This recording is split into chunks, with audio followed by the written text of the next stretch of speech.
At 4:47 a.m. on New Year's Day, while fireworks still exploded across the Meridian city sky, a 24-year-old woman ran barefoot through the basement of a high-rise building, blood dripping onto the cold concrete. Her pursuer was the man she had once entrusted her life to, and the only one who stood up to protect her was a man the entire nation believed had been dead for 18 months. If you enjoy stories of mystery, betrayal, and the rise from the shadows, please watch to the end, like, and comment with the name of the city you're watching to let me know how far this story has progressed. The fireworks were still going when Nora Ellery lost her left shoe. She didn't stop to look for it. The concrete floor of the parking garage was cold enough to burn through the sole of her right foot, and the wet slap of her bare heel against the painted floor felt louder than anything she'd ever heard in her life. Louder than the celebration 300 feet above her, louder than the blood hammering through her ears, louder than the distant crack of the new year splitting open the sky. She ran because stopping meant dying. That wasn't a figure of speech. She was 24 years old, and she understood it with a clarity that no amount of prior fear had ever given her. Not the car accident at 17 that left her with a scar along her collarbone. Not the night 3 years ago when a man followed her 6 blocks home before she ducked into a laundromat and waited 2 hours for him to disappear. This was different. This was a very specific and personal type of dying, the kind that comes with a name attached, the kind where someone who once knew the way you cried in your sleep decides you've become a liability. Camden Thorne had said it himself 3 minutes ago. He'd said it while pressing his palm flat against the center of her chest, his voice absolutely level, his eyes showing nothing that resembled the man she'd spent 2 years agreeing to marry. He'd said, "You don't leave this building, Nora." She'd left the building. Or she was trying to. The elevator had been cut. She'd stabbed the button 6 times before understanding it was pointless. And the stairwell door to the lobby had a man standing on the other side of it, visible through the narrow wire glass window, just standing there with his hands at his sides like he was waiting for something specific. So she'd gone down. One level, then another, until she hit the parking garage and the overhead fluorescents and the rows of expensive cars sitting in the kind of silence that feels arranged rather than natural. Her left arm was bleeding from the wrist. Not deeply. Camden hadn't meant to cut her when he grabbed for her phone.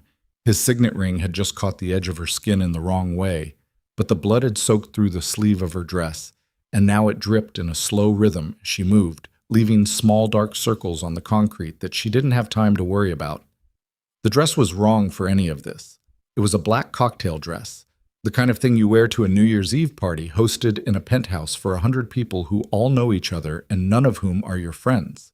She'd worn it because Camden had asked her to, because Camden had very specific opinions about how she presented herself in rooms full of people who mattered to him, and she had spent 2 years slowly learning the exact weight of that opinion and how much of herself she'd given up to accommodate it. The recordings were still on her phone. That was the thing. That was the whole thing. 6 months of recordings, made in the slow, incremental way of someone who doesn't quite believe what they're learning. A fragment here, a conversation there, the pieces assembling themselves into a shape so ugly that she'd spent 3 of those months convincing herself she was misinterpreting it. 2 people had disappeared connected to Thorne Aldrich development. Then a third, a property attorney named Garver who'd been building a case against Camden's father, a city inspector named Wolf who'd refused a bribe, and most recently a woman named Dale Prescott, who Nora had never met but whose photograph she'd found inside a folder in Camden's private desk during a night when he was traveling, and she'd told herself she was just looking for a charger. She'd stopped telling herself she was misinterpreting it around the time she found Dale Prescott's name listed in a document alongside 2 words that made Nora's stomach drop through the floor. Resolved and permanent. 6 months of careful work. 6 months of keeping her expression neutral over dinner, of answering his questions without hesitation, of sleeping in his bed while her phone charged on the nightstand with everything she needed to destroy him sitting quietly in its memory. She'd planned to be 2 states away before he found out. She had not planned on his assistant Elena finding her in the study at 11 p.m. on New Year's Eve while the party was 3 floors up and the city outside was counting down. She had not planned on Elena's face doing the thing it did when she saw what was open on the laptop screen. Not shock, not confusion, but something calculating and immediate. The face of someone making a decision rather than having one made for them. Elena had closed the study door behind her. And 20 minutes later, Camden Thorne knew everything. Nora reached the far end of the parking garage and pressed herself against the concrete pillar at the corner near the service corridor. She could hear voices from the elevator bank. Two of them, men, speaking in short clipped sentences the way people do when they've been trained to communicate efficiently in the dark. She pressed her back to the pillar and tried to slow her breathing and look down at her phone. The screen was cracked. Camden had managed to grab her wrist once before she'd twisted free, and the phone had hit the floor and she'd scooped it back up without looking, so she didn't know until now how bad the damage was. 3 cracks radiating from the upper right corner, spreading across the screen like a frozen impact pattern. The face recognition wasn't working. She typed her passcode with shaking fingers and got it wrong twice before it let her in. She had no one to call. That wasn't self-pity, it was logistical. Her sister lived in Vancouver and wouldn't believe her, or worse, would call Camden first to understand the situation. Her 2 close friends from college had both drifted away in the 2 years she'd been folded into Camden's life, their texts going unanswered during the periods when he'd made her feel guilty for giving attention to anyone outside the relationship. The detective she'd spoken to once, 6 weeks ago, had listened to her carefully and then told her that recordings made without consent weren't admissible and that disappearances without bodies were extremely difficult to prosecute, and she'd left his office understanding that the law was not currently built to help her. Her recent calls showed 3 numbers. Her dentist, confirming an appointment she'd never make. Her mother. And an unknown number that had called 4 days ago, 9 seconds long, no voicemail. She didn't know why she called it. Desperation isn't rational. It's just what's left when every rational option has been eliminated. She pressed the unknown number and put the phone to her ear and listened to it ring once, then twice, and she was already composing the explanation she'd leave on voicemail, already trying to figure out how to compress 6 months of fear into a message short enough to be heard before someone found her. "Who gave you this number?" The voice was low and careful, a man's voice, not angry, but absolutely precise in the way that questions become demands when delivered by someone who doesn't expect to be lied to. Nora opened her mouth. From the other side of the parking garage, a flashlight beam cut across the row of cars. Then the overhead lights went out. The darkness was total and sudden, the kind that takes a moment to feel real. Nora stopped breathing. She heard her own heartbeat. She heard the footsteps of the 2 men near the elevator bank slow and then stop, heard one of them say something low and sharp, a question, a reaction. And then she heard something else entirely, something that didn't fit the soundscape of the garage at all. A silenced shot is not silent. It is a compressed mechanical sound like a staple gun fired inside a closet. Then another, then a third, then a short and violent scuffle that lasted maybe 4 seconds. Then nothing. The emergency backup lights came on, red-tinted, dim, casting the garage in the color of something medical. Nora kept her back to the pillar and forced herself to look. 2 men were on the floor near the elevator bank. A third was on his knees halfway down the row of cars, hands pressed to his side, expression blank with shock. Standing between the third man and Nora, not looking at her yet, still watching the rest of the garage with the steady surveillance of someone cataloging threats, was a man in a charcoal trench coat, holding a silenced pistol with the kind of ease that comes from years of repetition rather than adrenaline. He was tall, not unusually so, but built in a way that the coat didn't hide. Wide through the shoulders, a quality of physical density that suggested he'd been made for difficult conditions and had lived inside them long enough to stop noticing. His face was angular, jaw set, dark eyes currently moving across the far corners of the garage with professional patience. Then he looked at her. Nora felt something happen to her breathing that she didn't have a word for. She knew that face, not from her life. Not from any room she'd ever been in. She knew that face from television, from newspaper front pages, from the kind of coverage that takes up 3 consecutive nights of the national news cycle. She knew it from the footage she'd watched 18 months ago of a prison riot in a correctional facility outside Meridian, the fire that had killed 11 inmates and 2 guards. She knew it from the photograph the networks had run over and over, the dark coat, the specific quality of stillness in the face.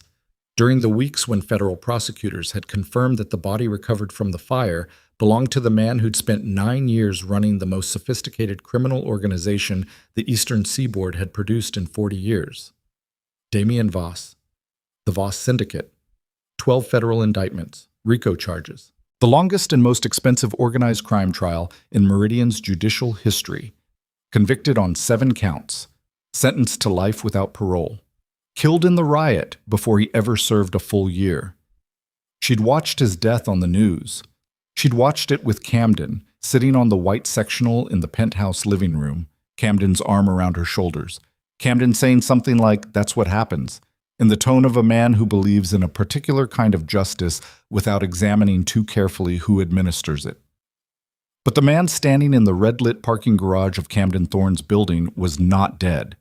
He crossed the distance between them in 8 steps, moving around the kneeling man without looking at him, and when he reached her, he put his hand around her arm.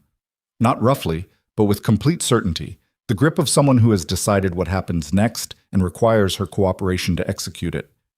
"Walk," he said. "Walk now." She walked. He took her through the service corridor at the far end of the garage, through a steel door that opened onto an alley where snow had been falling for the past 2 hours and was already 3 inches deep on the ground. The cold hit her bare feet like a physical blow. She sucked in a breath. He didn't slow down. "My shoes. There's a car at the end of the alley. I don't understand what's—" "I know you don't." He was scanning the roof lines, the fire escape landings, the dark windows of the adjacent building. "Keep moving."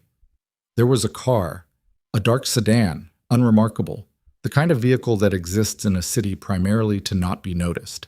He opened the passenger door and she got in because the alternative was standing barefoot in the snow in a parking garage dress at 5 a.m. with Camden Thorne's men somewhere in the building above her.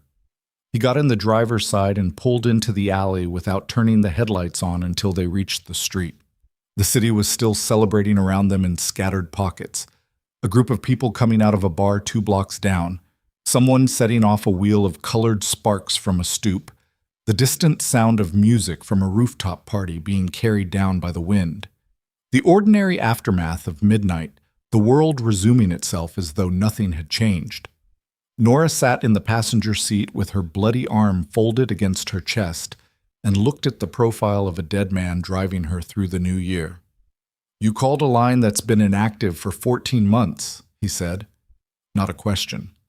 "I didn't know what it was." "How'd you get the number?" She thought about it. "It came up on my phone 4 days ago. I don't know who called. They didn't leave a message." He was quiet for a moment in a way that felt like he was recalculating something. "The line was supposed to be buried." "I don't know what that means."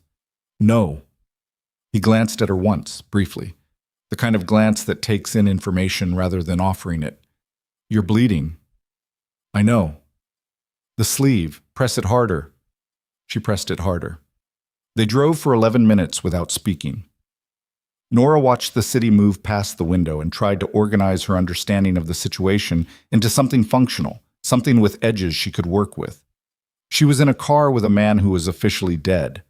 She had evidence of multiple murders on a phone with a cracked screen. The man she'd been engaged to was currently, presumably, directing people to find her. And somewhere in the early morning darkness of Meridian City, whatever fragile thing she'd understood her life to be was already gone, replaced by something she didn't have a framework for yet. She looked at him. "Where are we going?" "Somewhere you won't be found tonight." "That's not an answer." "It's the only one I have right now." She looked back at the window. A billboard slid past, advertising something happy. "They're going to say I'm crazy," she said. "If I go to the police, Camden has people. He has—" "I know who Camden Thorne has." The flatness of it stopped her. Not dismissive, informational. The statement of someone for whom Camden Thorne's network of influence is already cataloged and accounted for. "You know him?"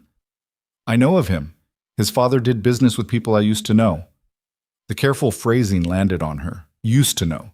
Past tense carrying a specific kind of weight. "What are you doing here?" she asked. They said you died. I watched it on the news. They showed—" "I know what they showed." "Then what? Not now." "You don't get to—" "Nora." He said her name the way you say a word when you need someone to stop. Not harshly. with a precision that made it function like a door closing. Not now. There are things coming in the next few hours that require your attention to survive. I'll answer what I can answer when there's time. Right now I need you functional, not informed. She stared at him. That's a profoundly terrible thing to say to someone, she said. Something moved at the corner of his mouth. Not quite a reaction, the ghost of one. Yeah, he said. I know. He pulled the car into a narrow side street behind a row of converted warehouses in the Western District, an area Nora associated vaguely with art galleries and industrial lofts, and the kind of neighborhood that's in the process of becoming something else. The building he stopped in front of had no visible signage, its ground floor windows painted over from the inside, a fire escape running up its face with one landing missing. She followed him inside. The space was a former switching room for an electrical substation, converted into something livable in the utilitarian sense.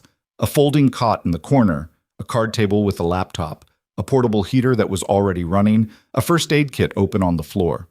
The walls were bare concrete. There were no windows that looked out onto the street. The only light came from two standing lamps and the laptop screen. He moved immediately to the card table. She stood in the center of the room with her arms wrapped around herself and looked at the space with the eyes of someone trying to decide how frightened she should be. Sit, he said, gesturing toward the cot. I'll stand. He looked at her. The look acknowledged the refusal without fighting it. He moved to the first aid kit and crouched beside it and came up with antiseptic wipes and a roll of gauze. Give me your arm. She crossed the room because her arm had started to throb, and she was cold, and the cost of stubbornness in this particular moment felt disproportionate. She held her arm out. He unwrapped it with practiced efficiency, cleaned the cut without commentary, dressed it with 3 strips of tape and a folded piece of gauze. You've done this before, she said. Many times. On yourself or both? His hands were steady. There was an old scar along his left knuckle that had healed without proper attention. A ridge of raised tissue she could see when the lamp caught it right. There were others on his forearm, partially obscured by his sleeve. She became aware, quite suddenly, that she was standing very close to a man she didn't know, in a room with no windows, in a city that was going to wake up in a few hours and have a very different understanding of who she was. My name is Nora Ellery, 24. Graduate degree in urban policy, currently working as a planning consultant for the city. Engaged to Camden Thorne as of 13 months ago. Previously employed by Thorne Aldrich Development as a junior analyst before the relationship became public. He paused. They fired you as a liability. You stayed in the relationship anyway. She stared at him. You have a file on me. I have files on everyone connected to Thorne Aldrich. Why? He didn't answer immediately. He secured the last piece of tape and released her arm and stood, putting the gauze back in the kit with the same methodical efficiency he'd used throughout. Because Camden Thorne's father destroyed a great number of things, he said finally, and Camden learned everything from him, including the disappearances. His eyes moved to hers. You know about those. I've been documenting them for 6 months. She pulled out her phone. It's all here. Garver, Wolf, Dale Prescott. There are at least 2 others I've identified with probable connections. A contractor named Reyes and a city council aide who died in a car accident that... He moved fast. Not at her. Toward her, specifically to look at the phone. And the abruptness of it made her flinch backward before she understood what he was doing. He caught the motion and stopped. Put a deliberate 2 feet of space between them. I need to see that, he said carefully. If you'll allow it. She handed him the phone. He went through it with the focused attention of someone who reads information the way others read language. Not sequentially, but in patterns, picking out what matters and filing it at a speed that had nothing to do with how fast the average person absorbed text. She watched him and tried to understand what she was looking at. He was someone who'd spent his life inside systems most people only read about. He knew how organizations buried things, how money moved through shell companies, how a property development empire could function as a mechanism for making people disappear. He knew it not from research, but from architecture, from having built things like it, or adjacent to it, or from the inside. Prescott knew something, he said, scrolling. She was a title examiner, She would have had access to the chain of ownership on the Harlow parcels. That's what I thought. He looked up from the phone. You thought right. He held the phone for another moment, then handed it back. The recordings are evidence of conspiracy. Not enough for a conviction on its own, but enough to force an investigation that can't be buried. Combined with the ownership documentation on the parcels and the financial records from the Garver case, I have some of those. Partial copies. I photographed documents from his study over the course of 4 months. He looked at her differently then. Not warmly, but with a recalibrated attention, the kind of adjustment that comes from realizing you've been underestimating the person in front of you. You've been doing this alone, he said. Yes. For 6 months. Yes. He was quiet for a moment. Outside somewhere, fireworks were still going. Distant now, the last of the amateurs, someone dragging the celebration into the small hours because the year was still new and the cold hadn't made them stop yet. That was reckless, he said. I know. You could have gotten yourself killed. I know that too. She looked at him steadily. But I wasn't going to pretend I hadn't seen it. Something shifted in his expression. The smallest possible shift, the kind that's visible only because everything else in his face stays completely controlled. Then his phone vibrated. He looked at it, his jaw tightened by a degree. What? She asked. He showed her the screen, a news alert 3 minutes old from the Meridian City Police Department's official feed. The headline read, Woman sought in connection with assault at Thorne property. Ellery, Nora, 24.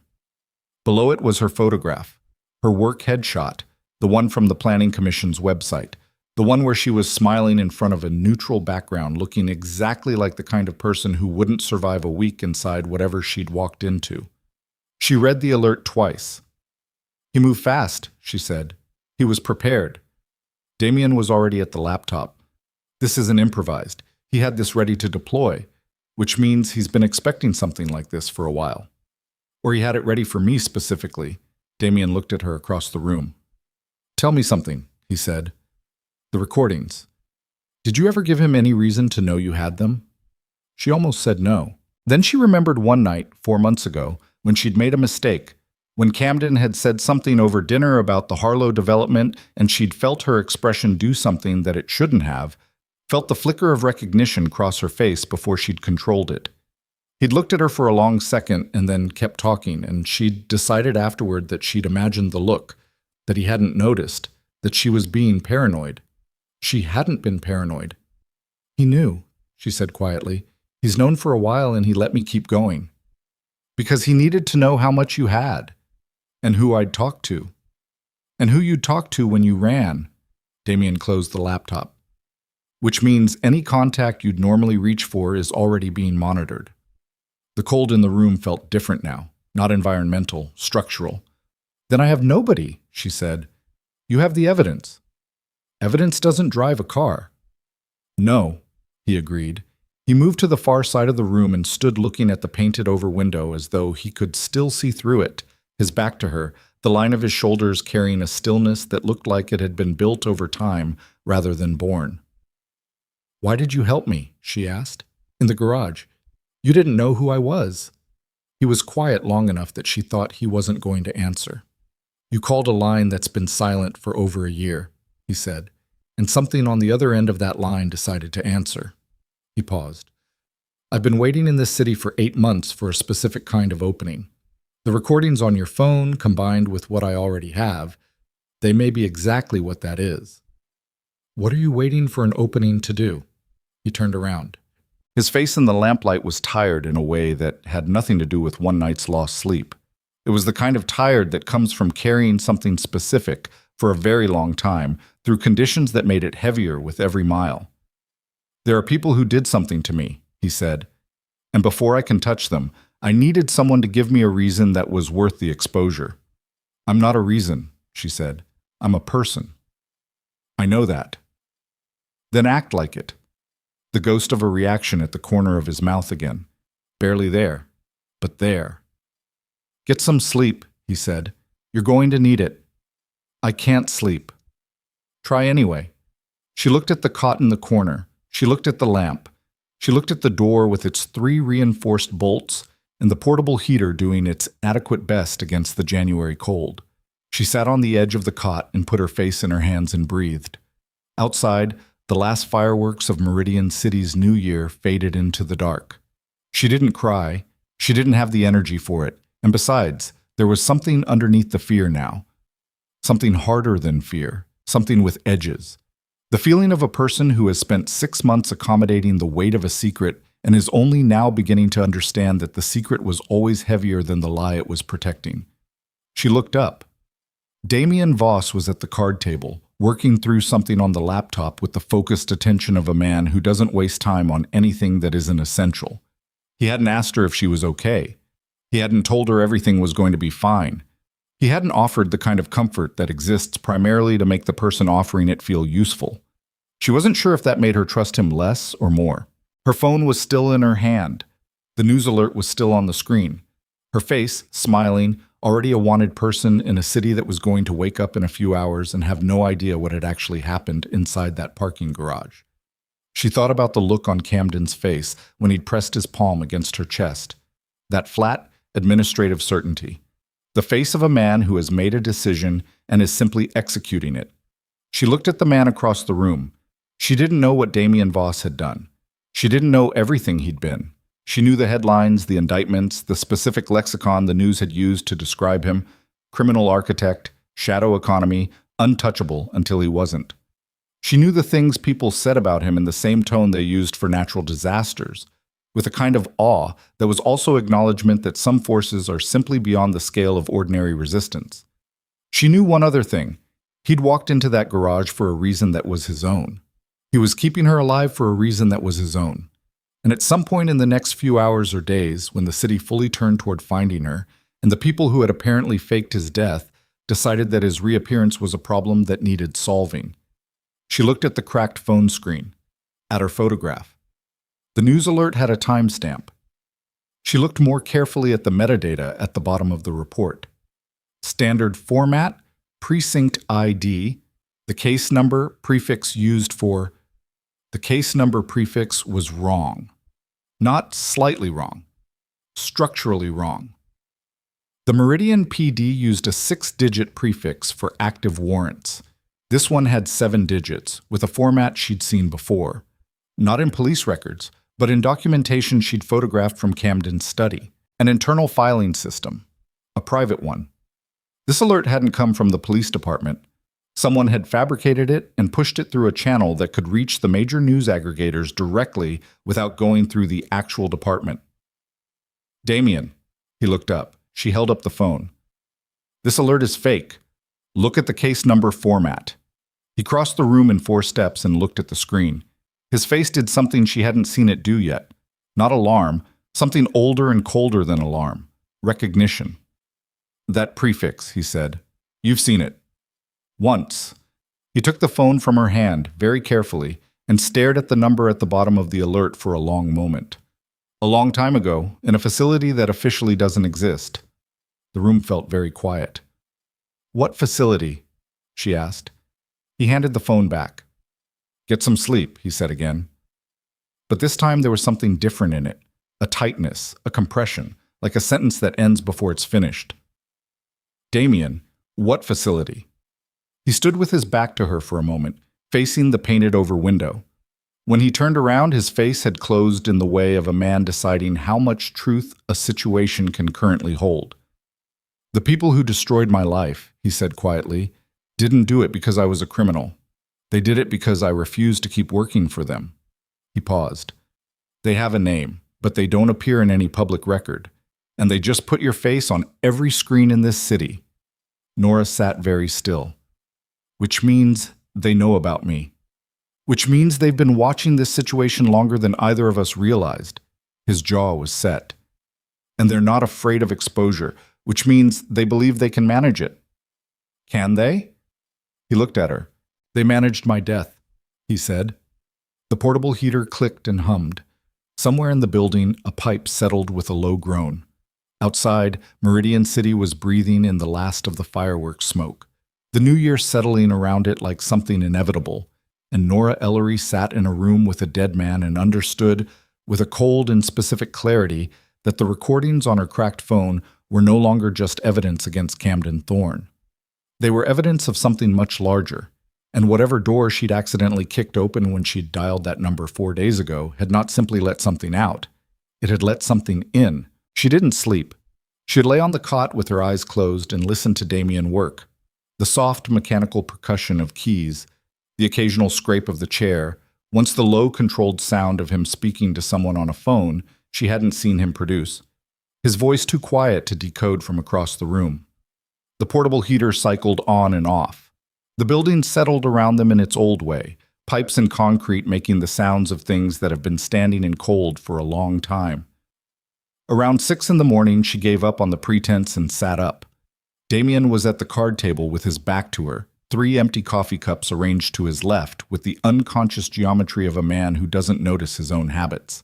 The laptop screen cast a pale rectangle across the side of his face. He hadn't changed his position in any significant way since she'd lain down 2 hours ago. "There's coffee," he said, without turning around. "From where?" "Cabinet above the sink." She found the sink behind a partial wall at the back of the space. A single basin, cold water only, a hot plate on the shelf beside it with a stovetop espresso maker already loaded. She lit the hot plate and stood waiting for it in bare feet on cold concrete, her arms wrapped around herself, and looked at the water stain on the wall in front of her, and thought about Dale Prescott. She'd never met Dale Prescott. She knew her only from a photograph and from the careful clinical language of the document she'd found in Camden's desk, the one that used the word resolved like it was a business outcome. Like a person's continued existence was a variable that had been successfully removed from an equation. Dale Prescott had been 31. She'd had a cat, according to her social media, which Nora had found and then couldn't stop looking at. The ordinary accumulation of a person's small pleasures, the cat in a sunbeam, the cat on a stack of books, the cat in a knitted sweater for a holiday photo. The espresso maker hissed. She poured 2 cups and carried one to the card table and set it beside the existing 3 empties. Damien looked at it, then at her. "You're not sleeping," he said. "Observant. You need to." "I need a lot of things." She pulled the folding chair from the corner and sat down across from him. "Tell me about the case number." He looked at her with the expression of a man deciding whether to spend something he'd been conserving. "Section 9, he said. "That's not an answer." "It's a name. That's where the answer starts." He turned the laptop slightly so she could see the screen. A document, dense with text, no header. "Section 9 is an operational unit, off books. It runs inside the federal intelligence apparatus, the way a parasite runs inside a host, using the body's resources, invisible to the immune system, producing nothing that appears on any official ledger." "What does it do?" "What I used to do," he said, but without the organizational structure that at least required accountability to someone. Section 9 eliminates problems, political ones primarily. People who've become inconvenient to a specific set of interests that sit above the level where normal oversight applies. Nora was quiet for a moment. The coffee was strong and too hot, and she drank it anyway. "And you worked for them." "I worked adjacent to them. The syndicate ran operations that Section 9 found useful. Money movement, personnel, infrastructure. They contracted through intermediaries. I didn't know the full architecture until they decided they wanted me internal." He paused. "I refused." "Why?" The question landed in the air between them and stayed there for a beat. "Because what they were doing had nothing to do with anything I'd ever told myself justified the way I lived," he said. It was flat, without apology. The statement of someone who has already done the accounting and isn't interested in performing the math again for an audience. I'd spent 9 years building something that operated on a specific kind of logic, brutal often, but logical. What Section 9 was doing was different. Different how? They weren't solving problems, they were manufacturing them. He turned the laptop back toward himself. Garver wasn't just inconvenient to Camden Thorne, he was inconvenient to 3 Section 9 contractors who had money in the Harlow parcels. Wolf was investigating a building inspection irregularity that connected to a construction company that Section 9 used as a front for moving personnel across state lines. He looked at her. Your recordings aren't just evidence of Camden Thorne's crimes. They're a thread that leads directly into the operational financing of a federal black program. Nora set her coffee cup down. They were always going to come after me, she said slowly, even if Camden hadn't found out. Eventually. How eventually? The Prescott disappearance happened 9 months ago. You started investigating 6 months ago. He said it without inflection. You were 18 months behind a machine that was already watching the same territory. She absorbed this. You said you've been in Meridian for 8 months. Yes, waiting for an opening. Waiting for documentation I couldn't fabricate. Evidence with a source that couldn't be dismissed. He looked at her steadily. You've been building it without knowing what you were building. And now that I know, now it's more dangerous than it was yesterday. For both of us. She looked at the document on the laptop screen. Dense paragraphs, dates, what appeared to be financial routing numbers. Is that about them? She asked. Part of it? How long have you been building it? 18 months. He said it the way you say a number that represents something other than time. 18 months. The length of his officially recorded death. She did the math without wanting to and felt the weight of it. A year and a half of a man living inside the negative space of his own existence, collecting evidence in a city that believed he was ash, building a case against people who had the resources to make cases disappear. Where were you? She asked.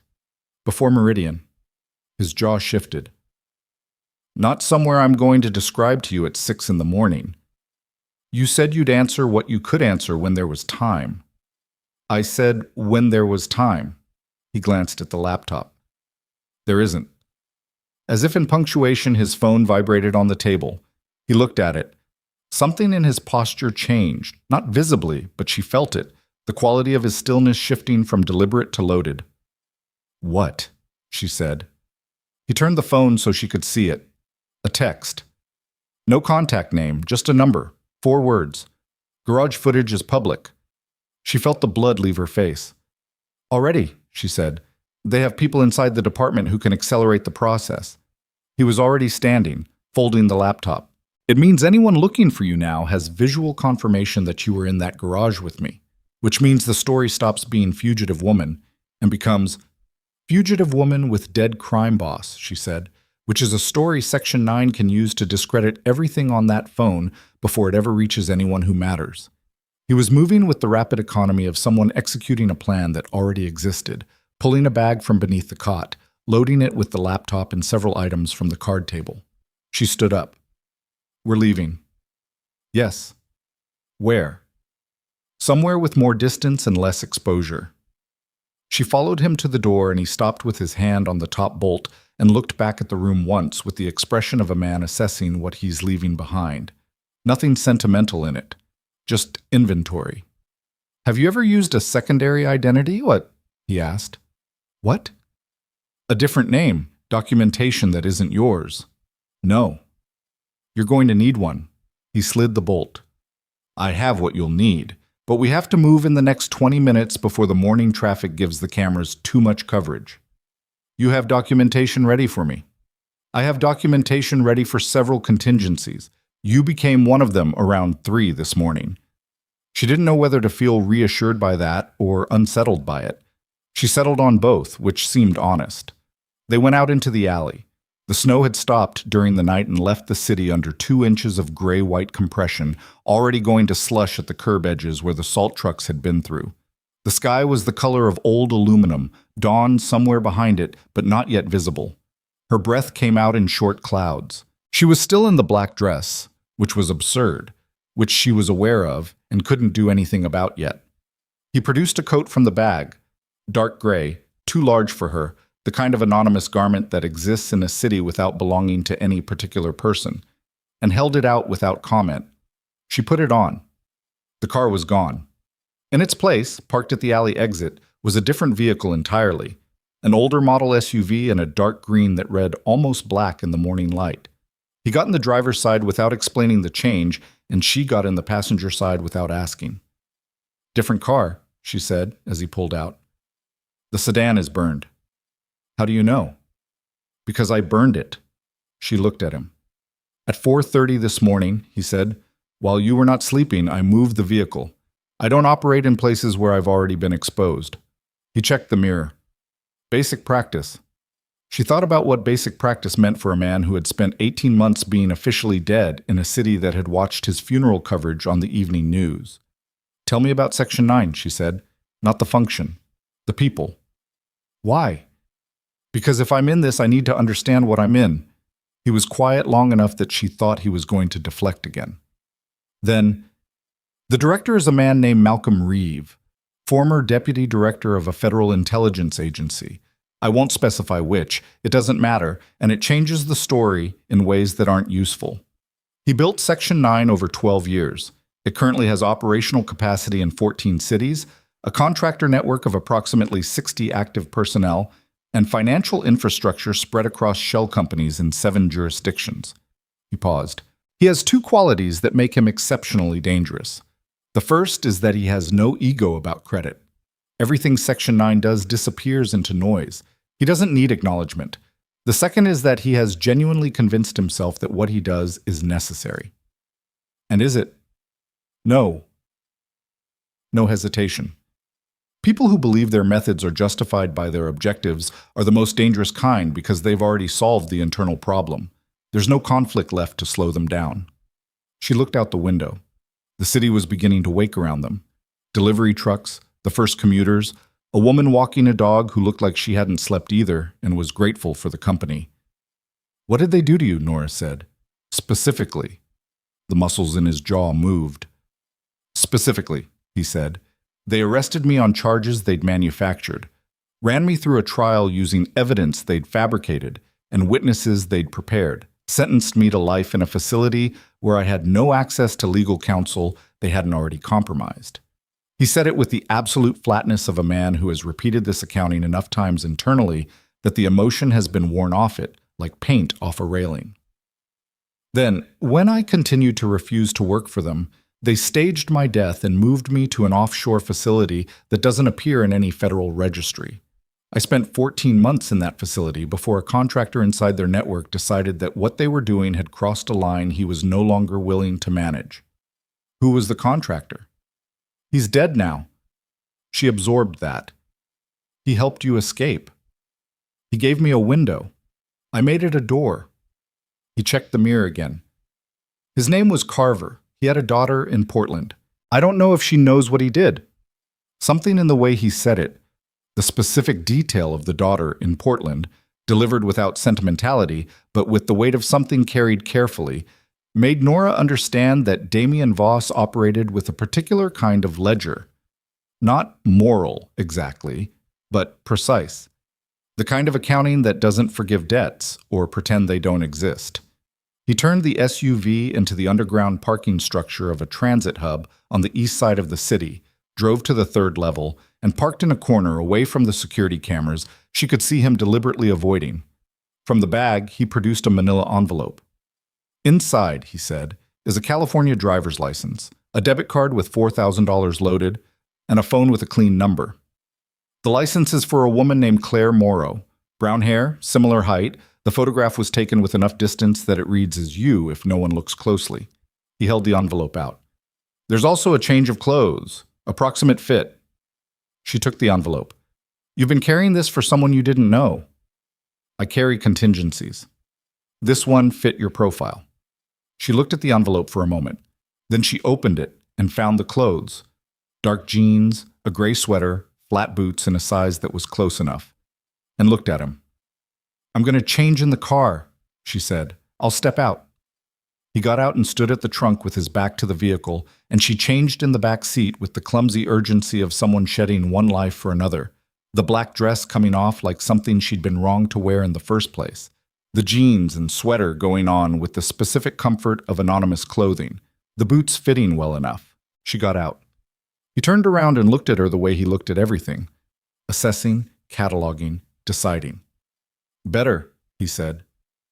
I feel like a different person. You are a different person. For now. They stood in the parking structure with the low hum of the ventilation system and the distant sound of the transit hub above them. Announcements, the compressed noise of crowds, the mechanical percussion of a city that was now actively looking for her face. "I want to see the garage footage," she said. "Why?" "Because I need to understand what they have." He pulled out his phone and found it in under 30 seconds. A news site had already embedded the clip, running it on loop above a headline that made her stomach contract. She watched herself running through the parking garage in the black dress and bare feet. She watched the lights go out. She watched the backup lights come on red. She watched Damien step into the frame from the left side, the pistol in his hand, his face fully visible for approximately 3 seconds before he moved out of the camera angle. The news site had already enhanced those 3 seconds. His face, sharpened and brightened, sat in a still frame box to the right of the video. Below it, in a font designed to communicate maximum alarm, "Voss alive? Meridian footage triggers federal review." She handed the phone back. 3 seconds, she said. "Enough. Everyone is going to know They already know." His voice was quiet. "That footage didn't go public by accident. Someone inside Section 9 pushed it, which means they've made a decision." "What decision?" He looked at her directly. "They've decided that the controlled story, Voss is alive, Voss is dangerous, the woman with him is his accomplice, is more useful to them than containment. They're not trying to hide me anymore. They're recontextualizing me." He paused. "It means they're not afraid of what I have, which means they think they can move faster than I can." The ventilation hummed. A car drove past them on the level below, headlights sweeping up through the grating. "Can they?" she asked. "Not if we use the next 48 hours correctly." "What does correctly look like?" He was quiet for a moment, in the way of a man running calculations rather than composing a speech. "There's a detective named Elise Navarro," he said. "She ran the original Voss Syndicate investigation. She was the only law enforcement officer in this city who consistently refused to let the case go in directions that people above her were pushing it toward. She's been reopening connected cases for the past 6 months, including the disappearances you've been documenting." Nora went still. "How do you know she's been reopening them?" "Because I've been watching her, for the same reason I've been watching everything in this city." He looked at her. "She doesn't know I'm alive. She doesn't know what Section 9 is, but she's been pulling on the right threads, which means she's either very good or she's being fed information by someone I haven't identified yet. Or both," Nora said. He acknowledged this with a slight movement of his head. "We need to reach her," Nora said. "Yes, but if Section 9 is watching her, they're watching her, which means we can't approach her directly until we have something that makes the approach worth the exposure. I have 6 months of recordings." "You have 6 months of recordings that are currently attached to a fugitive's name. She can't use them in their current form without compromising herself." He turned and walked toward the concrete stairwell at the far end of the level. "We need the ownership documentation, the financial routing, the structural proof that connects the Thorn operations to Section 9's contractor network. That's what transforms your recordings from a local corruption story into something that Navarro can take above the people who've been managing her."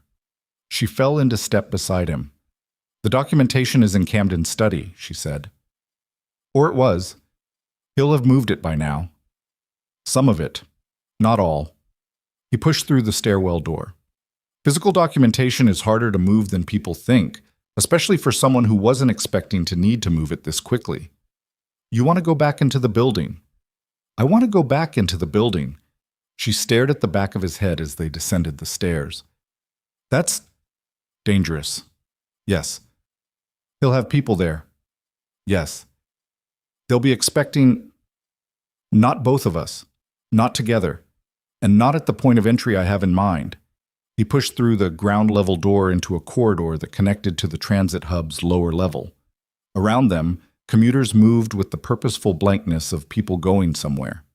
There's a service access point on the building's north face that isn't on the main security system. It connects to a maintenance corridor that was part of the original structure and wasn't integrated when Thorn Aldrich renovated the building 4 years ago. I identified it 8 months ago. She moved through the commuters beside him, Claire Morrow's face on a license in her pocket, the cracked phone in the other pocket, the clean phone in the coat. "Why did you identify it 8 months ago?" she said. "Because Camden Thorn has been on my list for 8 months." She absorbed this. His father, she said. You said his father did business with people you used to know. His father testified for the prosecution at my trial. Evidence that was, he paused fractionally. Evidence that required preparation. That doesn't happen without guidance from someone who understood the architecture of the case. Section 9 guided his testimony. Section 9 made his testimony possible. He turned left at an intersection of corridors, moving with the confidence of someone who has walked this route before. The Thorne family's arrangement with Section 9 goes back 12 years, property, infrastructure, the kind of city-level access that makes certain operations frictionless. And Camden inherited the arrangement. Camden inherited everything. They emerged from the transit hub on the east side, coming out onto a street that was already filling with the mid-morning movement of a city trying to normalize its own new year. The snow was going gray at the edges. Somewhere nearby, someone was playing music from a phone too loudly, something with a bass line that vibrated through the slush. Nora stopped walking. He took 3 more steps before he realized she'd stopped and turned around. She was standing on the sidewalk with her arms at her sides and her face doing the thing faces do when a person is working through something that has just changed shape. He didn't just know about me, she said. Camden. He didn't just suspect I was recording him. Damien waited. He was using me, she said slowly. He kept me in the apartment, kept me close, let me keep building the file, not to find out how much I had, to find out who I'd connect to. Her voice was steady but thin, the way voices get when the structure beneath them is shifting. He thought I'd eventually reach someone. He thought I'd lead Section 9 to... She stopped. She looked at Damien. To you, she said. Something moved in his eyes. The particular quality of a man confirming something he'd already calculated but hadn't said out loud. The phone call, she said. 4 days ago. Someone called that line. Someone wanted me to have that number. Yes. And you think it was Section 9? I think it's possible that someone inside Section 9 or someone who knew about the line wanted you to have it, wanted you to panic and call it, wanted your call to ping my location. His voice was level, but there was something beneath it now, a controlled tightness. Which means it's possible that everything you've done in the past 4 days has been inside a situation someone else constructed. The street moved around them. Indifferent. Ordinary. But your files are real, he continued, and the documentation in Camden's study is real, and Navarro's investigation is real. If someone used you to find me, they miscalculated what you'd already built. Or they knew exactly what I'd built and wanted both of us in the same place. He looked at her. She looked at him. We're standing in the open, he said quietly. I know. We need to move. I know that too. She didn't move yet. Tell me one thing. What? The line that was inactive for 14 months. The one I called. She held his gaze. How did it come back online? You said it was buried. You said it had been silent. So how was it active when I called it? He was quiet for 3 full seconds. Then he said, I reactivated it 2 weeks ago. The sidewalk felt different under her feet. Why? Because I was ready to start moving. Because I needed a channel that had been dormant long enough that it wouldn't be an active surveillance rotation. His voice was careful now. Because I needed a way for certain people to find me if they were looking. Which people? People who might have information I needed. Contractors. Former associates who'd been inside Section 9's orbit. He paused. I didn't anticipate a woman I'd never met calling a number she shouldn't have had. But you answered. I answered. The space between that and everything that followed stretched out behind them like a distance they'd already crossed without knowing the terrain. So it's possible, Nora said carefully, that the call wasn't arranged by Section 9 at all. It's possible someone inside their network reactivated the line without their authorization, and I called it by random accident, and the whole thing is just chaos, he said, colliding with preparation. Which is worse, she said, in a way, because it means nobody has the full picture. Nobody ever has the full picture. He looked up at the sky. Gray, flat, the color of something that hadn't decided yet what it was going to do. That's usually when the worst things happen. She started walking. He fell in beside her. They'd gone half a block when his phone vibrated again. He looked at it. His stride didn't change, but something in the rhythm of his breathing did. She noticed it because she'd been paying attention to exactly that kind of detail, the way you do when the person beside you is the only variable you can't fully read. "What?" she said. He held the phone out. A news alert. Different source this time, national. The headline read, "Federal Judge Carol Vance found dead in Meridian home. Authorities seek woman in connection." Below it, her photograph again. A different one this time. Not the work headshot. A personal photograph. The kind that exists on social media. The kind that someone would have to access her accounts to find. And below the photograph, in smaller text that she had to lean in to read, sources indicate the suspect, Nora Ellery, was last seen in the company of convicted organized crime figure Damien Voss, believed to have faked his own death following his 2023 conviction. She read it twice. She'd never heard of Judge Carol Vance. She'd never been within a mile of wherever Carol Vance lived. "They killed a federal judge," she said, "and put your name on it." The cold of the January air was absolute. She felt it in her teeth, in the back of her throat, in the space behind her eyes. "This is the point where I can't go back," she said. "Yes. Even if I turned myself in, you'd be dead within 48 hours. Section 9 has people in every detention facility in this city." He put the phone back in his pocket. "There is no version of this where you walk into a police station and survive it."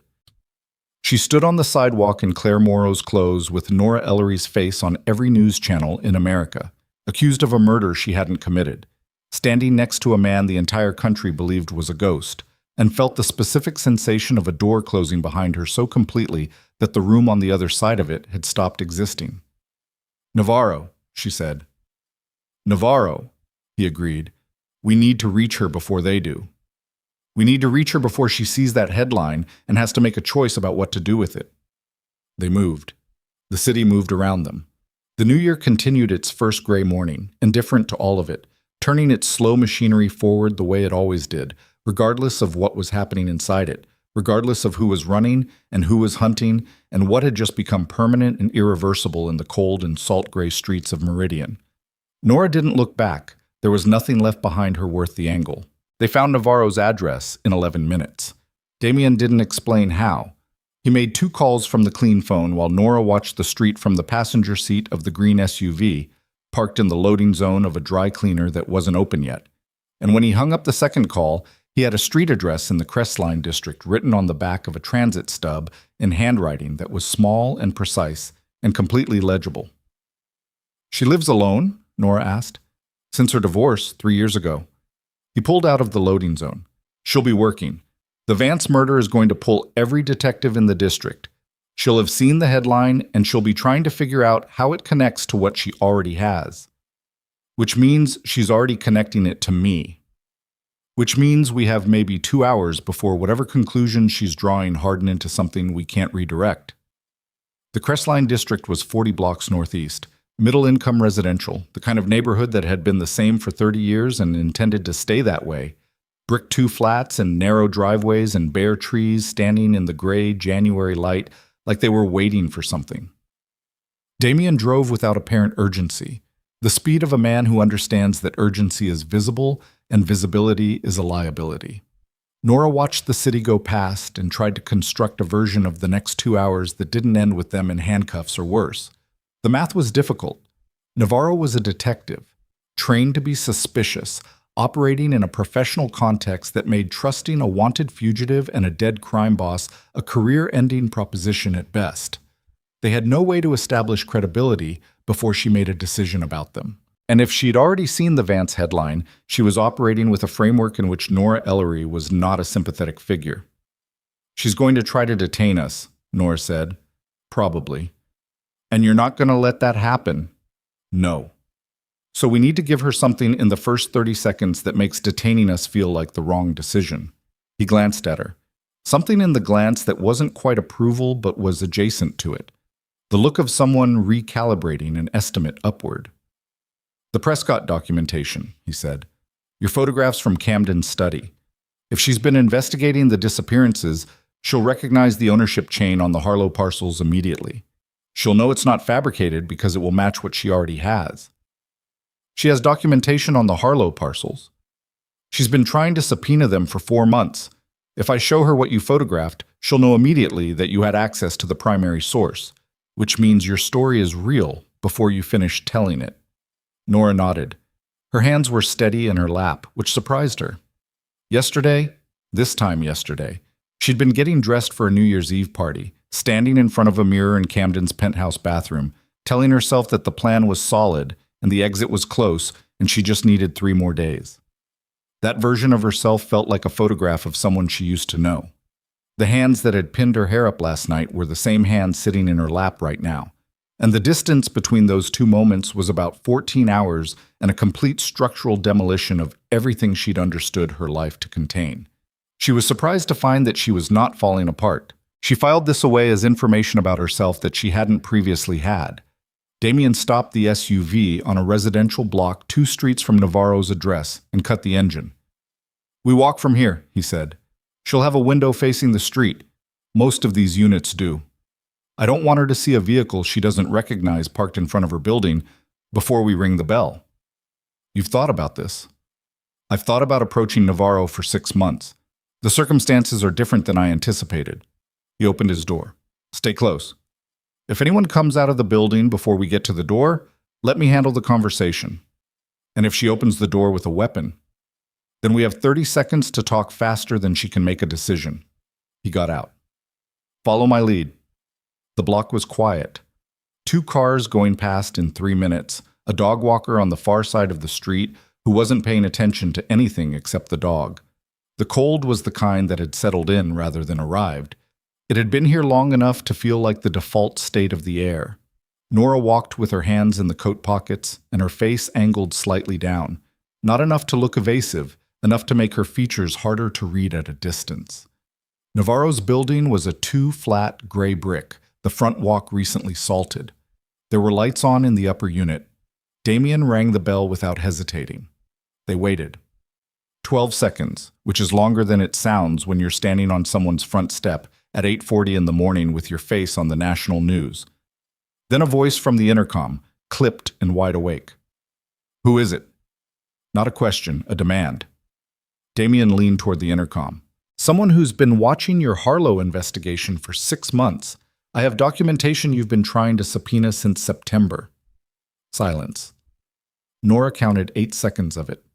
Then the door buzzed open. The interior stairwell was narrow and smelled like coffee and old carpet. They went up 1 flight. At the top, the apartment door was open. Not all the way, 6 inches, and through the 6 inches Nora could see half of a woman's face and the unmistakable angle of a weapon held low at her side. Detective Elise Navarro was in her mid-40s, dark hair pulled back with the efficiency of someone who'd gotten up and dealt with the important things first. She had the kind of face that had been good-looking before it became interesting. Strong jaw, tired eyes that were currently doing the rapid-focused work of someone cataloging threat vectors. She was in civilian clothes, jeans, and a dark shirt, which meant she'd been working from home. The weapon at her side was a Glock, safety off, her grip on it professional and completely unhurried. Her eyes moved from Damien to Nora and back to Damien. She said nothing for a long moment, then, "You're supposed to be dead." "I know," Damien said. "I watched the footage from the garage." "I know that too. You're wanted in connection with the assault at the Thorne property. The assault that left no one dead and stopped 3 armed men from executing a civilian in a parking garage." "Yes." Her eyes moved to Nora. "Ellery." "Detective Navarro." Nora kept her voice level. "I didn't kill Carol Vance. I've never met Carol Vance. The filing number on the bolo that went out this morning is from a private internal system, not from Meridian PD. Someone pushed it through a media channel that bypasses departmental verification." She paused. "I think you already know that. I think you were looking at it when we rang your bell." Something moved in Navarro's face, not softening, recalibrating. The expression of someone who has just heard a specific detail that changes the shape of what they were already thinking. She opened the door. "Hands where I can see them," she said. "Both of you." They went in. The apartment was the working space of someone who'd converted her home into a secondary office. Papers on the kitchen table, A corkboard on the living room wall covered in photographs and documents and colored string, the particular organized chaos of an investigation that had outgrown its official resources. Nora looked at the corkboard as Navarro closed the door behind them. Dale Prescott's photograph was on the board. So was Garver's. And Wolf's. And 3 others Nora didn't recognize. So was a photograph of the Harlow development site, with ownership notations handwritten in the margins. So was, in the upper right corner, a printed photograph that stopped Nora completely. A man she didn't recognize. Middle-aged, unremarkable face, the kind of person who disappears into any room he enters. But below the photograph in Navarro's handwriting, 2 words that made the base of Nora's skull go cold. Section 9. Navarro saw her looking. "Sit down," Navarro said. "Both of you." They sat at the kitchen table. Navarro remained standing, the Glock now holstered but the holster unsnapped. She poured coffee from a pot on the counter with the matter-of-fact efficiency of someone who's had difficult conversations before and understands that the quality of the conversation improves when all parties have something to do with their hands. She set cups in front of them. She didn't sit. "You have documentation on the Harlow parcels," she said to Damien. "Not a question. A checkpoint." Damien opened his coat and produced a folded set of papers from an inside pocket. He put them on the table and slid them toward her. She picked them up, read for 40 seconds. Her jaw tightened once, briefly. "Where did you get these?" "My sources are mine," he said. "What matters is whether they match what you have." "They match what I have and then some." She put them down. "These show 2 additional shell companies I hadn't identified." She looked at him. "You've been building this case." "For 18 months. While being dead." "While being dead." She looked at Nora. "And you?" Nora pulled out her phone, the cracked one, her real one, and laid it on the table. 6 months of recordings. Audio from Camden Thorne's private conversations. Details of the Prescott arrangement, the Garver payment, and at least 4 other situations I identified with probable connections. Also photographs of physical documentation from his private study. She held Navarro's gaze. "I was trying to build a case I could take somewhere." "You should have taken it to me." "I didn't know you existed until 40 minutes ago." Navarro's mouth pressed flat. It wasn't anger. It was the expression of someone absorbing an inconvenient truth without flinching. "The Vance murder," Navarro said. "Section 9, Damien said. "I had the same thought." She turned to the corkboard and touched the photograph in the upper right corner. The unremarkable man. "This is what I've been calling Section 9 for the past 3 months. I didn't know the name. I'd identified a pattern. Federal interference in 3 separate Meridian cases over 8 years, same operational signature. Evidence that disappeared from lockup. Witnesses who recanted. A prosecutor who had a breakdown and resigned the week before a major hearing." She turned back. "I couldn't name it. I couldn't find a name anywhere." "Malcolm Reeve," Damien said. "That's the name that goes at the top." Navarro was very still. "You have provable connection between Reeve and the operational pattern." "I have 14 months of documentation from inside his facility." Damien's voice didn't change. "Yes." Navarro looked at him for a long moment with the expression of someone doing a very fast calculation about trust and risk and the specific nature of the situation she'd just stepped into. Then her phone rang. She looked at the screen. Her face changed. Not dramatically, but the micro shift of someone seeing a name they weren't expecting. She answered it. "Navarro?" She listened for approximately 4 seconds. Her eyes went to Damien. "When?" she said. Then, "How many?" Then, "I'll be there in 20. She hung up.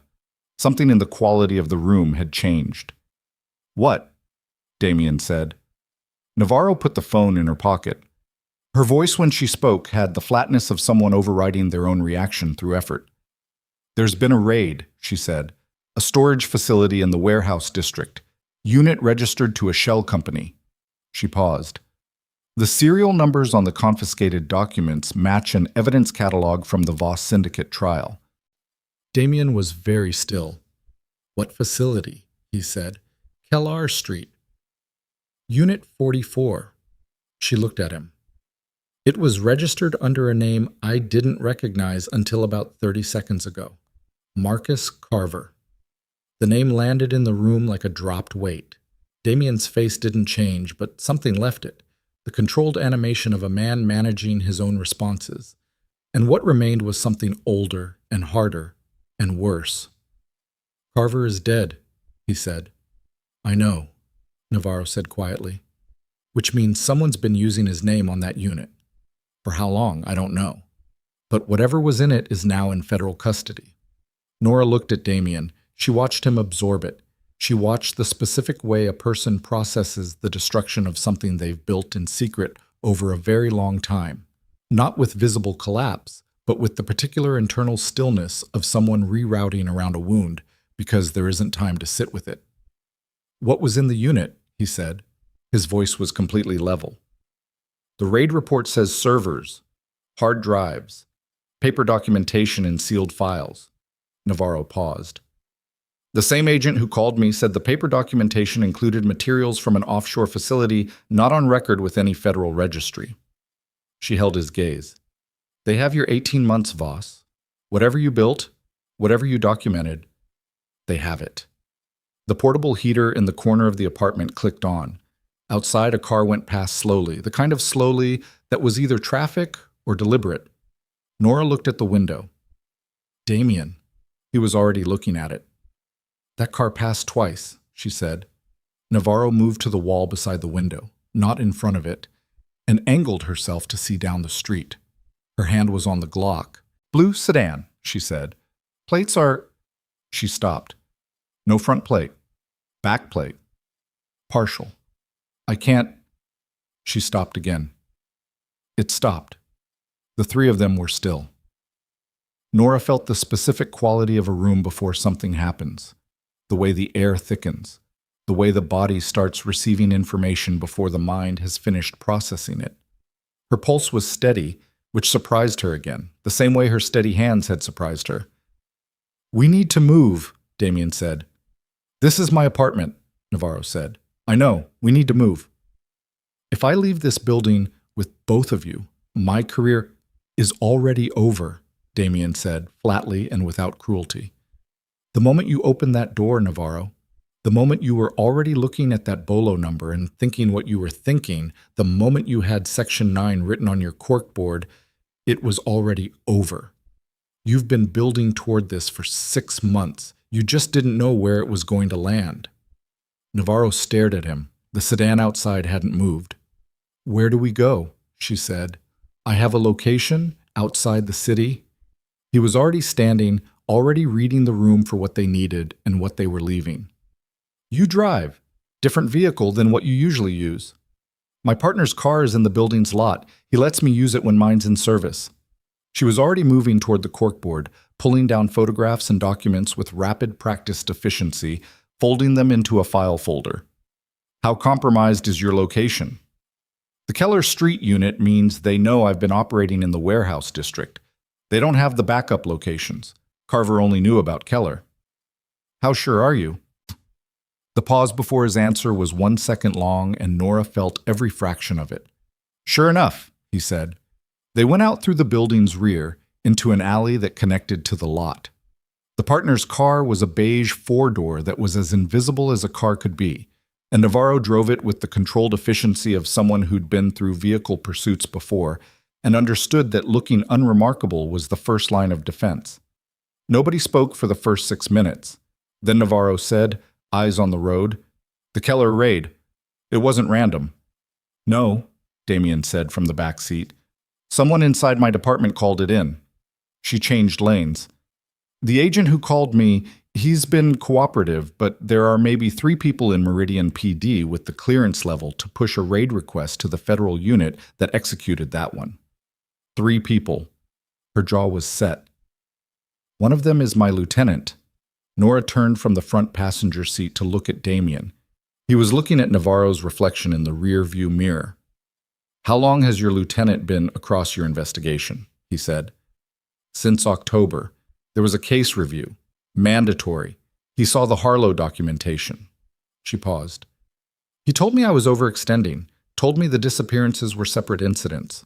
Another pause, tighter. He was very specific about which threads he thought I should stop pulling. And you kept pulling them. I kept them off my official case files and worked them at home. She looked at the road. Which is why everything on my corkboard is from my personal files. None of it is in the system. But he knew what you had. He saw enough in October to know the direction I was going. She made a turn. Keller Street could have come from him. Then Section 9 has been watching your investigation through your own department. Damien's voice was quiet and precise. Which means your lieutenant has been managing the information flow. Which means anything you've submitted officially in the past 3 months has been filtered. Navarro's knuckles were pale on the wheel for a moment. Then she relaxed them, deliberately, the physical discipline of someone refusing to let her body run ahead of her reasoning. I have a problem with that theory, she said. What problem? My lieutenant is a 22-year veteran. He's difficult and bureaucratic, and he doesn't like loose ends, but he's not... She stopped. He's not the kind of man who facilitates the murder of federal judges. Most people aren't, Damien said, until someone shows them a reason that feels adequate. The beige car moved through mid-morning Meridian, heading toward the outer edge of the city where the density thinned and the highway approaches began. Nora watched the buildings change, commercial, then mixed use, then industrial, the city gradually releasing its grip on the landscape. She was thinking about the Keller Street unit, 18 months of documentation, the evidence Damien had built from inside the negative space of his own death. The material that was supposed to be the structural proof connecting Section 9's financial network to the Thorn operations. The thing that transformed her recordings from a local story into a case that couldn't be buried. Gone. We still have my recordings, she said. Yes, Damien said. And the Harlow documentation I photographed? Yes. And whatever's on Navarro's corkboard? Yes. He paused. It's not nothing. But it's not what you had. No, it's not what I had. Like, he said it without drama.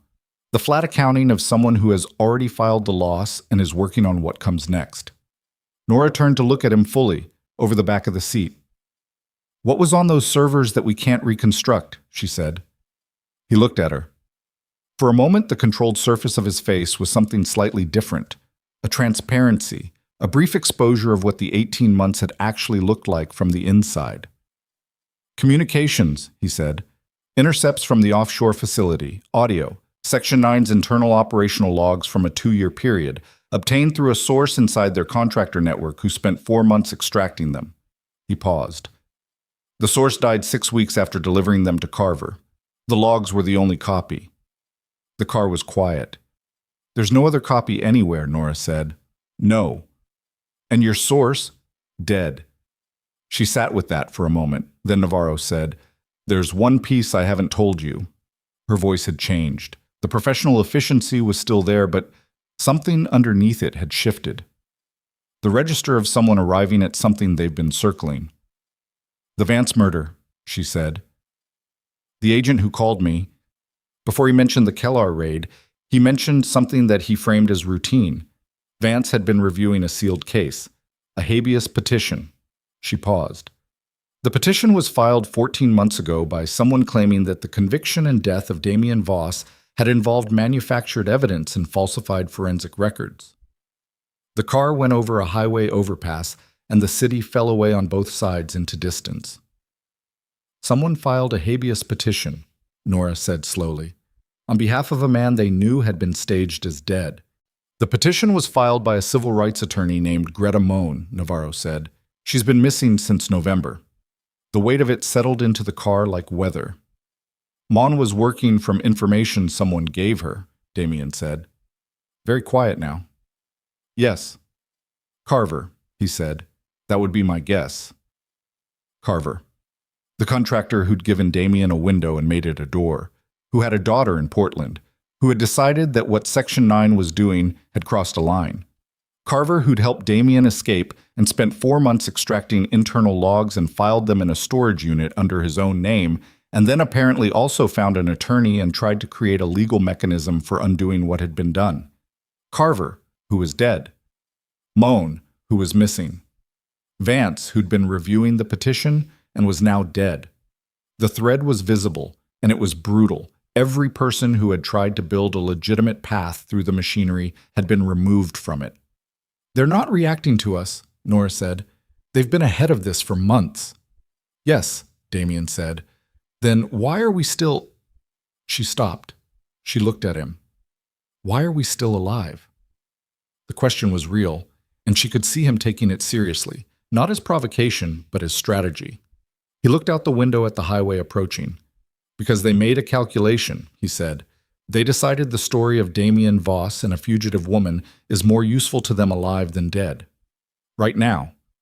It discredits the evidence. It gives them a narrative." He paused.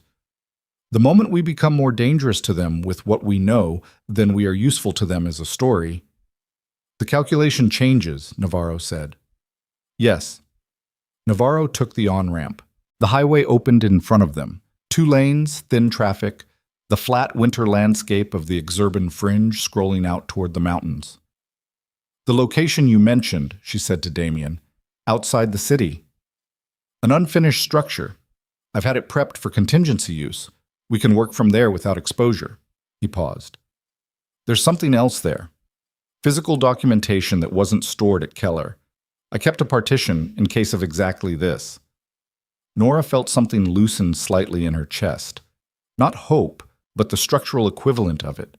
The sense that the floor, though diminished, was still there. "What documentation?" she said. "A flash drive. Section 9's contractor roster and financial architecture for the past 4 years. Not the operational logs. I couldn't duplicate those. But the money, the names, the infrastructure."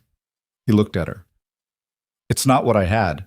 But combined with your recordings and Navarro's files and the Harlow documentation, it's enough to force an investigation that can't be buried," Nora said. His words from this morning, from what felt like a different version of the day. "If we can get it to the right people." "Who's the right people when Section 9 has—" "Not Meridian, not federal." He looked at the highway ahead. "There are 2 investigative journalists I've been preparing to approach. One is at a national network. The other is international, a wire service based outside the country. If both receive the same package simultaneously, Section 9 can't kill the story without killing it in 2 places at once." He paused. "And there's a federal prosecutor in the Eastern District who Reeve has never been able to compromise. I know, because I've been watching the attempts for 14 months. Navarro was quiet for a moment. "Hargrove," she said. Damien looked at her reflection in the mirror. "You know the name," he said. "She tried to reopen the syndicate trial 2 years ago. She was told to stand down." Navarro's voice was careful.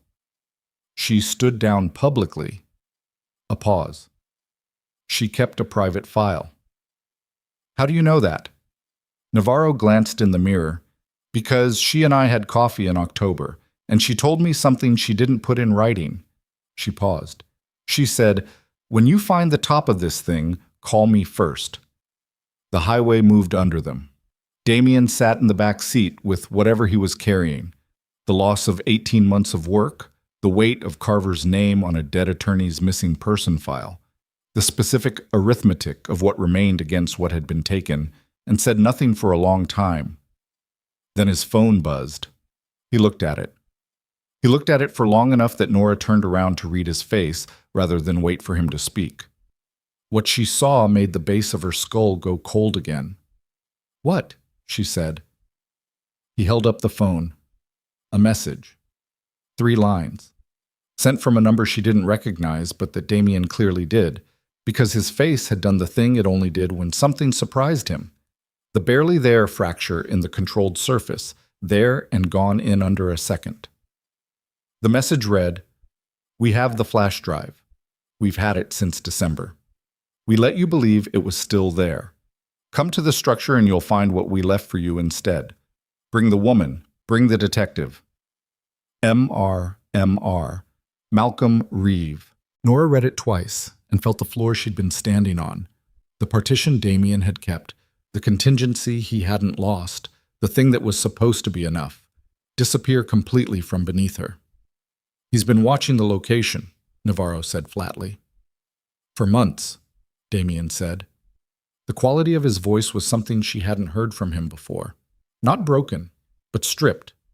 The way a thing sounds when the insulation has been taken off it, and what's underneath is just the raw conducting material. The flash drive, Nora said. Everything we had left.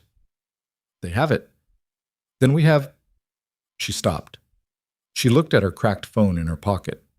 The recordings. 6 months of her life. Camden's voice, flat and administrative, arranging the permanent resolution of inconvenient people. Partial photographs of physical documents. The work of a woman who hadn't known what she was building or who was watching her build it. She looked at Navarro's file folder on the dash. The corkboard documents, the ownership notations, the photograph of the unremarkable man with Section 9 written beneath him in a detective's careful hand. She looked at Damien in the back seat. He was looking at the phone, at the message, at the 2 initials that represented a man who had been 3 moves ahead of every move they'd made, who had staged a dead man's execution and buried a woman's evidence and killed a judge and framed a fugitive and watched 18 months of careful work accumulate before reaching out and taking it because the taking was more useful than the preventing.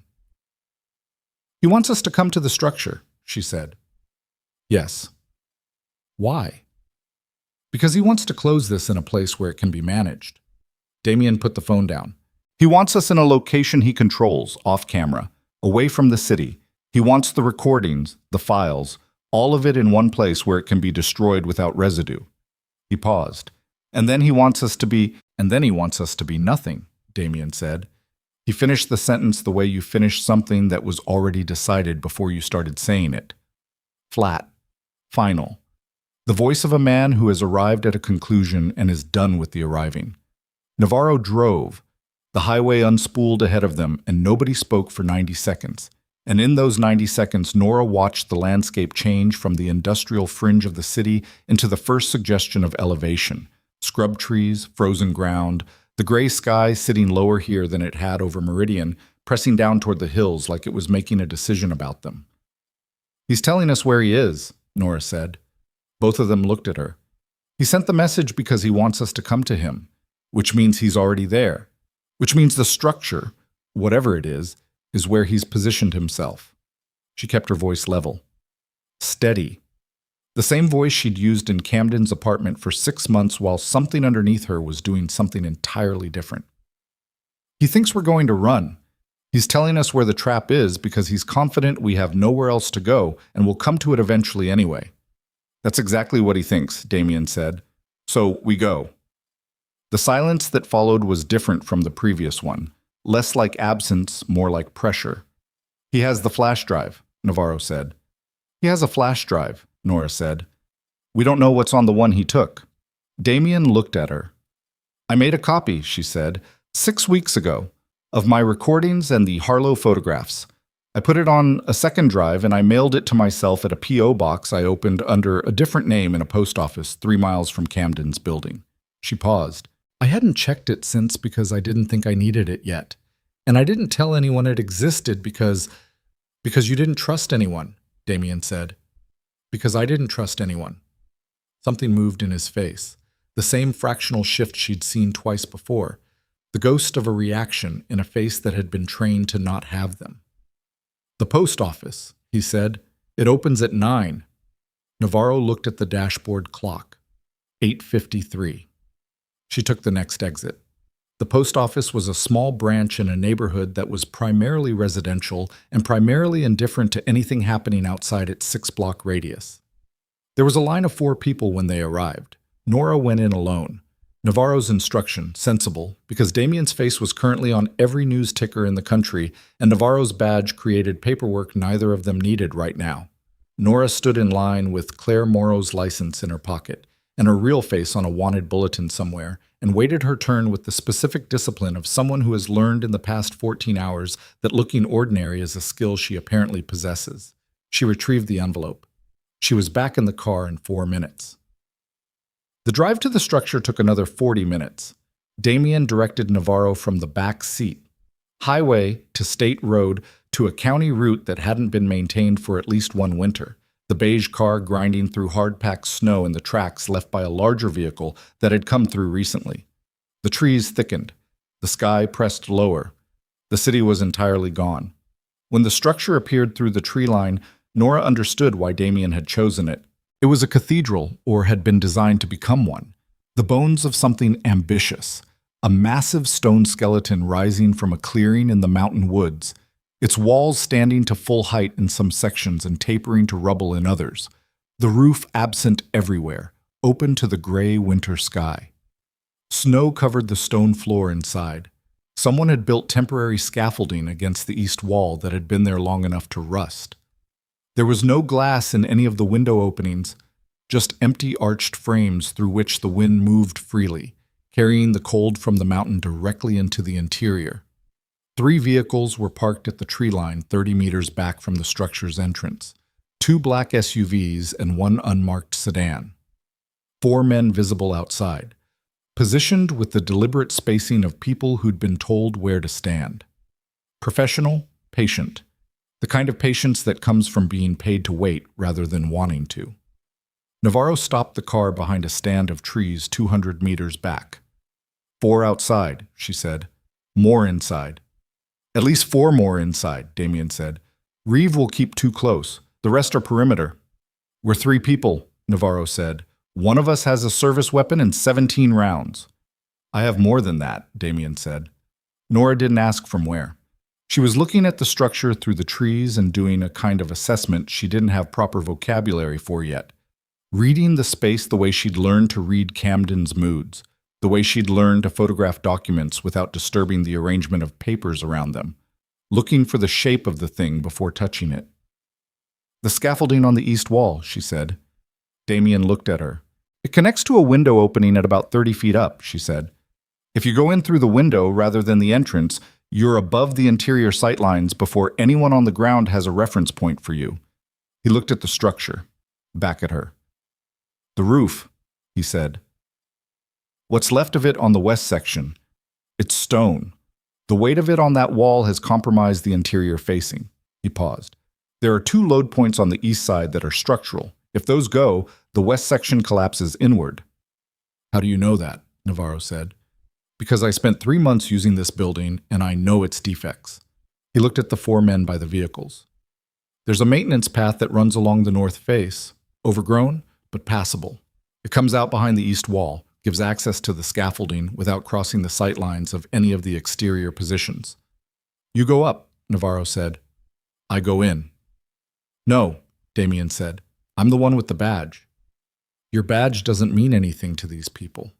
It means something when it's on camera. She turned in the driver's seat to face him fully. I have my phone. I have a body cam clipped to my jacket. I put it on when we left my apartment. I go in through the front, on the record, and I give them a choice about whether they want everything they do in the next 30 minutes documented on a law enforcement officer's official equipment. They'll take your weapon. Then I'll be unarmed, which means I'll be clearly not a physical threat, which means the conversation is the play, and I'm better at the conversation than either of you. She looked at him. You go in from above. You don't move until I've given you the picture of the interior and where Reeve is standing. Damien looked at her for a long moment. You understand that the body cam doesn't protect you. I understand that I've been building toward this moment for 6 months without knowing it, same as you, and that if I walk in there with documentation of everything I have and a camera running, killing me becomes a significantly more complex proposition than killing a fugitive in an off-record location. Her voice was level. It's not safety, it's cost elevation. The wind moved through the trees, snow fell from a branch somewhere behind them with a soft collapse. The drive, Damien said to Nora. She held it up. If neither of us comes out of that building, he said, you take Navarro's car and you drive east. Not to Meridian. There's a town called Harker Falls, 2 hours on the state road. There's a motel called the Sunrise on the main route. The owner is a man named Osei, who was a witness at my trial who told the truth when everyone else didn't. He was relocated afterward. He doesn't know I'm alive. Tell him Marcus Carver sent you. Give him the drive and tell him to send it to both of the journalists simultaneously. He has the contact information. I gave it to him 3 years ago because I always intended him to be the contingency. Nora looked at him. You told him 3 years ago. Before the trial, before I knew how it was going to end. He held her gaze. I've been building contingencies for a long time. She closed her fingers around the drive. He got out of the car. The maintenance path was exactly where he'd described it. A narrow break in the undergrowth along the north face, the ground beneath the snow showing the compression of old use. The kind of path that exists because someone made it by repetition rather than intention. He moved along it with the controlled efficiency she'd come to recognize as his baseline physical mode. Not fast, but completely without wasted motion, each placement of his feet deliberate and quiet in the frozen undergrowth. He had a weapon she'd seen him produce from the bag. He had two additional things she hadn't seen him produce but suspected from the weight distribution of his coat when he moved. He had 18 months of being dead inside a system that thought it had killed him. She watched him disappear around the north face. She looked at Navarro.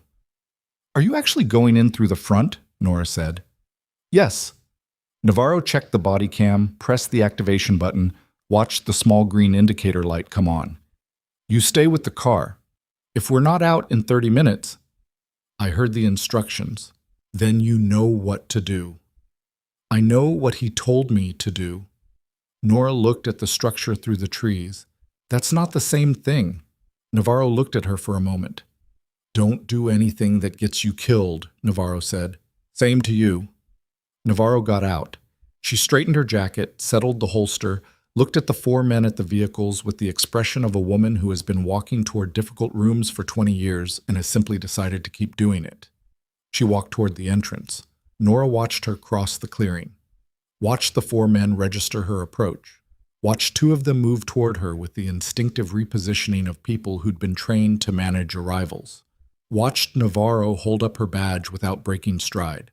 Watched her say something that Nora couldn't hear from 200 meters. Watched the interaction become a conversation. Watched one of the men produce a radio. They let her in. The clearing was still.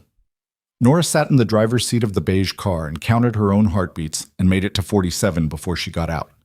She went in through the window Damien had identified. Not on the scaffolding. She found a gap in the east wall where two stones had separated enough to create a rough step sequence. The kind of thing that a person with good balance and no particular concern for their hands could climb if they moved carefully and didn't look down. The wind was brutal at the elevation of the second ledge, the kind of cold that enters through your eyes and the back of your throat simultaneously. She pressed herself against the stone and looked through the window opening into the interior below. The inside of the structure was large and cold and gray, with the flat light coming through the open roof. Snow covered the stone floor in an uneven layer, thicker where the wind had pushed it into drifts against the walls. The scaffolding ran up the east wall from the ground to 3 feet above her position, and from her angle she could see the entire interior floor. Navarro was standing 12 feet from the entrance, her weapon taken, her hands visible at her sides. The man facing her was unremarkable in exactly the way Nora had been warned. Middle-aged, the kind of face that disappears into backgrounds, standing with the easy physical confidence of someone who has been the most dangerous person in every room he'd entered for a long time. 2 men flanked him at distance.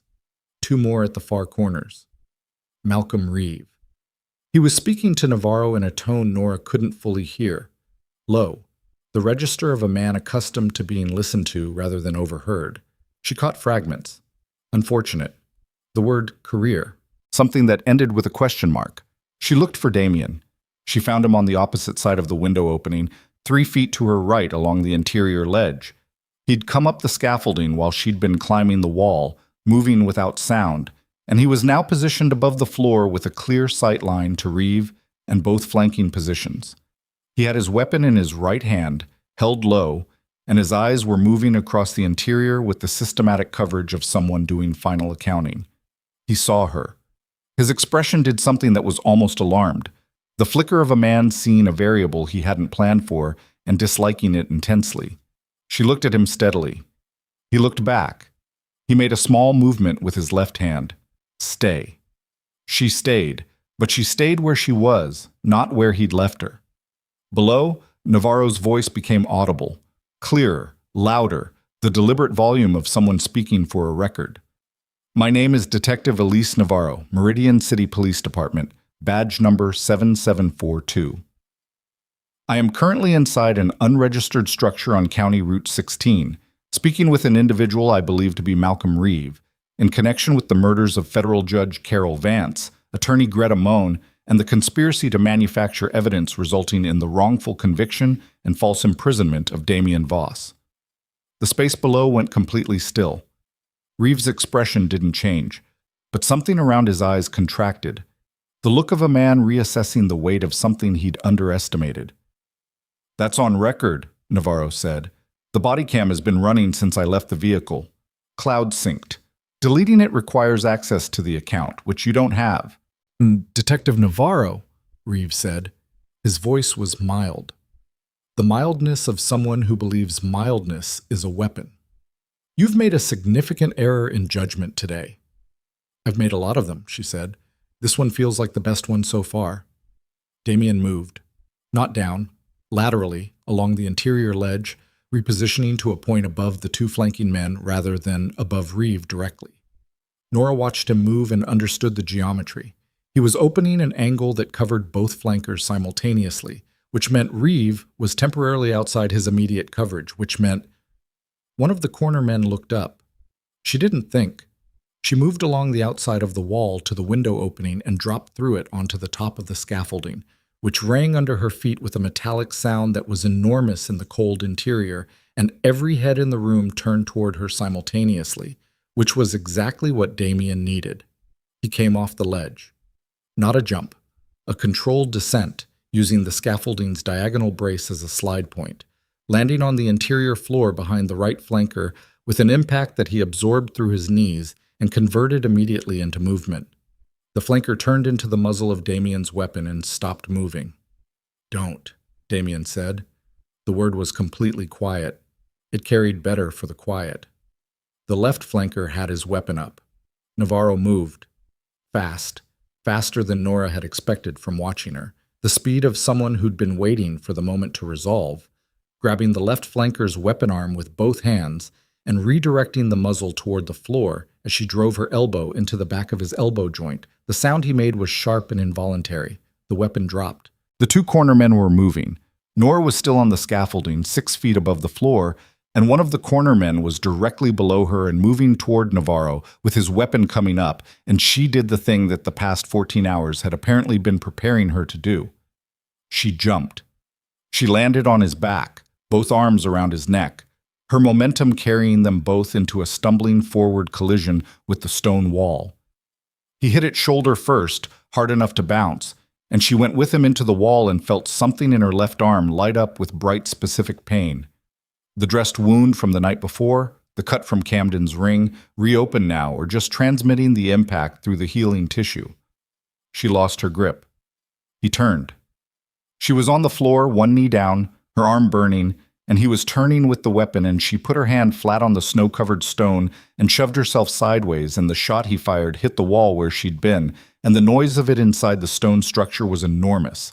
An assault that hit her ears and her chest simultaneously and left a sustained ring in its wake. Then Damien hit the corner man from behind with the particular kind of controlled violence that ends conversations quickly. 2 seconds. Maximum. He crouched beside Nora, his hand on her shoulder, brief, the grip of assessment, not comfort. "Arm," he said. "I'm fine." "Your arm." "I'm fine." She got up. Her knees were working. The arm was burning, but it was functioning. She got up and looked at the room. Navarro had the left flanker's weapon and was covering the right corner. The left flanker and right flanker were on the floor. The man Damien had come down behind was against the wall with Damien's weapon in his face. Reeve was standing exactly where he'd been standing. He hadn't moved. He was looking at Damien with an expression that Nora couldn't immediately categorize. Not fear, not anger. Something more complex and more troubling than either. The expression of a man looking at something he'd written off and finding it substantially more present than his accounting had allowed. "Damien Voss?" he said, mildly, still mildly. "Malcolm." Damien's voice was also quiet, but the mildness was entirely absent. It was the voice of a man who has done with every version of this that wasn't this one. Reeve looked at Nora. "Ms. Ellery," he said, "you've been remarkably tenacious." "I've been told," she said. She was standing 10 feet from him. She had nothing in her hands.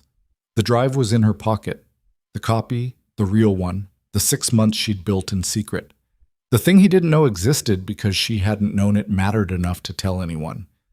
She looked at him and felt something settle in her that was different from fear and different from anger. Something very cold and very clear. The quality of a person who has been pushed through enough in enough hours to have arrived somewhere past the point where ordinary responses apply.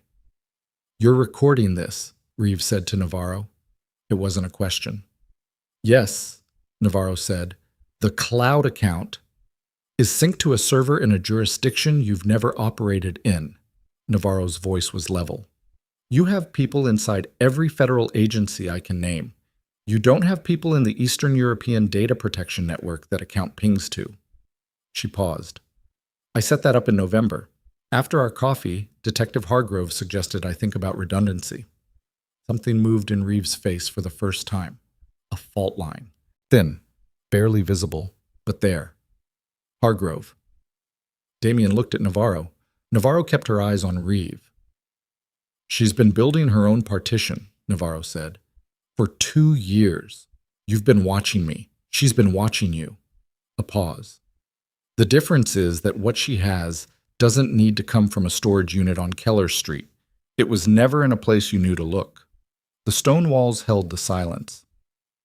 "You can't win this," Reeves said, but the mildness had changed quality.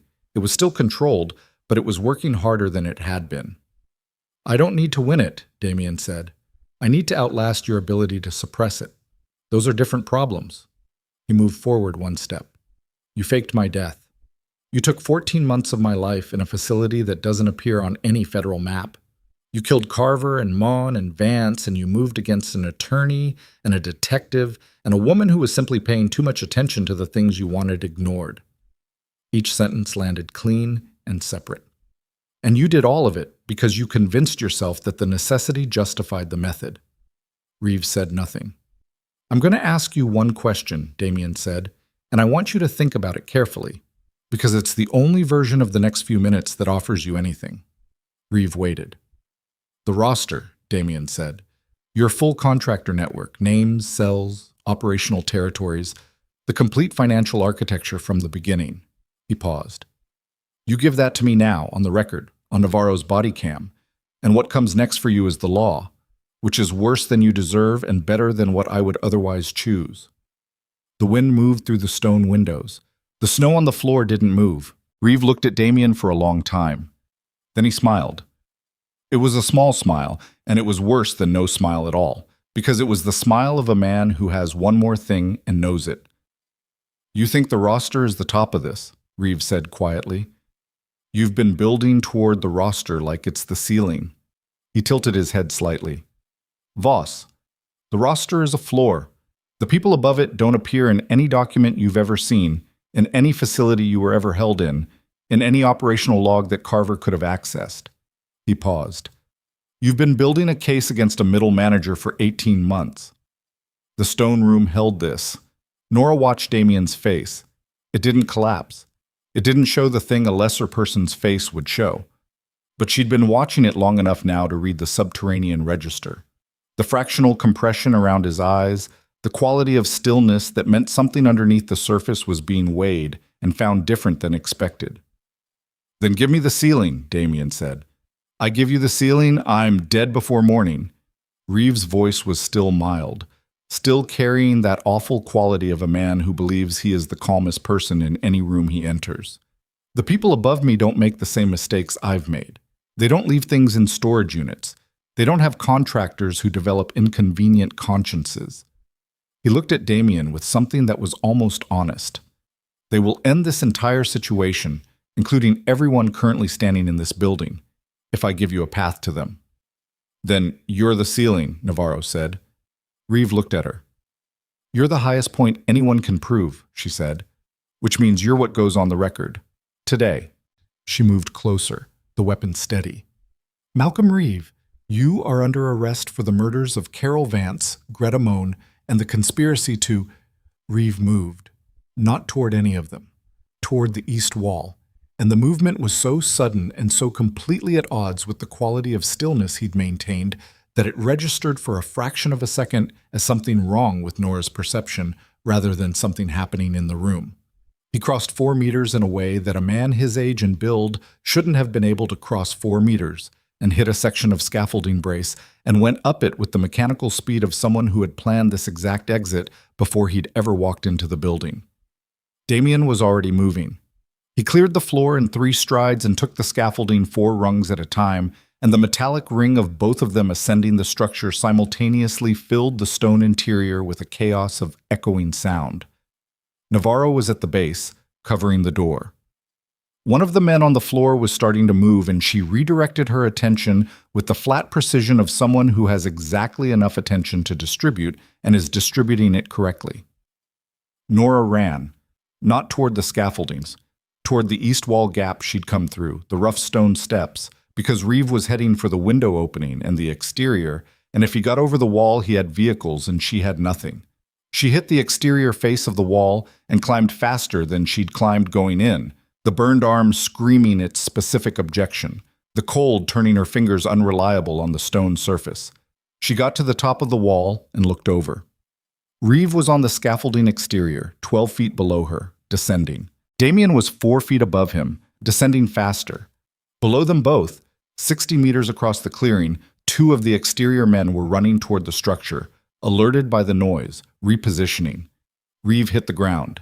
He ran, not toward the vehicles, laterally, along the exterior wall, toward the north face and the maintenance path, and Nora understood immediately. He knew the path. He'd studied the structure as carefully as Damien had. He knew the exit that didn't go through the clearing. Damien hit the ground 6 seconds behind him. The gap was too much. Nora looked at the exterior scaffolding below her and did a calculation that involved her arm and the distance and the 2 men in the clearing converging on the east face, and she stopped calculating and went over the wall. She came down the scaffolding exterior with her right hand doing most of the work, and her left arm braced against the frame rather than gripping it, and she hit the ground in the frozen undergrowth at the base of the east wall and turned toward the north face. She could hear them in the maintenance path. Footfalls in hard snow, the irregular rhythm of a chase. 2 people, the cadence of effort, the sound of frozen undergrowth being pushed through. She ran parallel to the wall. The maintenance path opened to her right, and she turned into it and ran into the tree line. Branches across her face, snow coming off the understory, her breath coming in hard, visible clouds that meant nothing because there was no one left to see them. And the path turned, and she came around the turn and stopped. Reeve was on the ground. Damien was standing over him, and the quality of the air and the small space between the trees had the specific density of something that was about to go one of 2 ways and hadn't decided yet. Reeve was breathing hard. His face was cut from a branch or a fall. His hands were empty. He was looking up at Damien with the expression of a man who has run his calculation and arrived at an answer he doesn't like. Damien's weapon was in his hand. His hand was steady. The trees stood around them in the cold, indifferent, their bare branches making the gray sky into a broken grid above the 3 of them. And the sound of the cathedral behind them, Navarro's voice, something metallic, the movement of people in a stone structure, was distant enough to feel like it belonged to a different sequence of events. Nora stood at the turn in the path. Damien looked at her. Reeve looked at Damien. "You won't," Reeve said. It wasn't a challenge. It was an assessment. The tone of a man who has spent a long time reading people and believes he is reading this one correctly. Because if you do, the ceiling stays intact.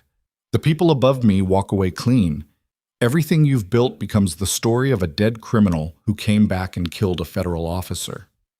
He paused. He was still breathing hard, but the mildness was reasserting itself, the way a gas reasserts its shape after you stop compressing it.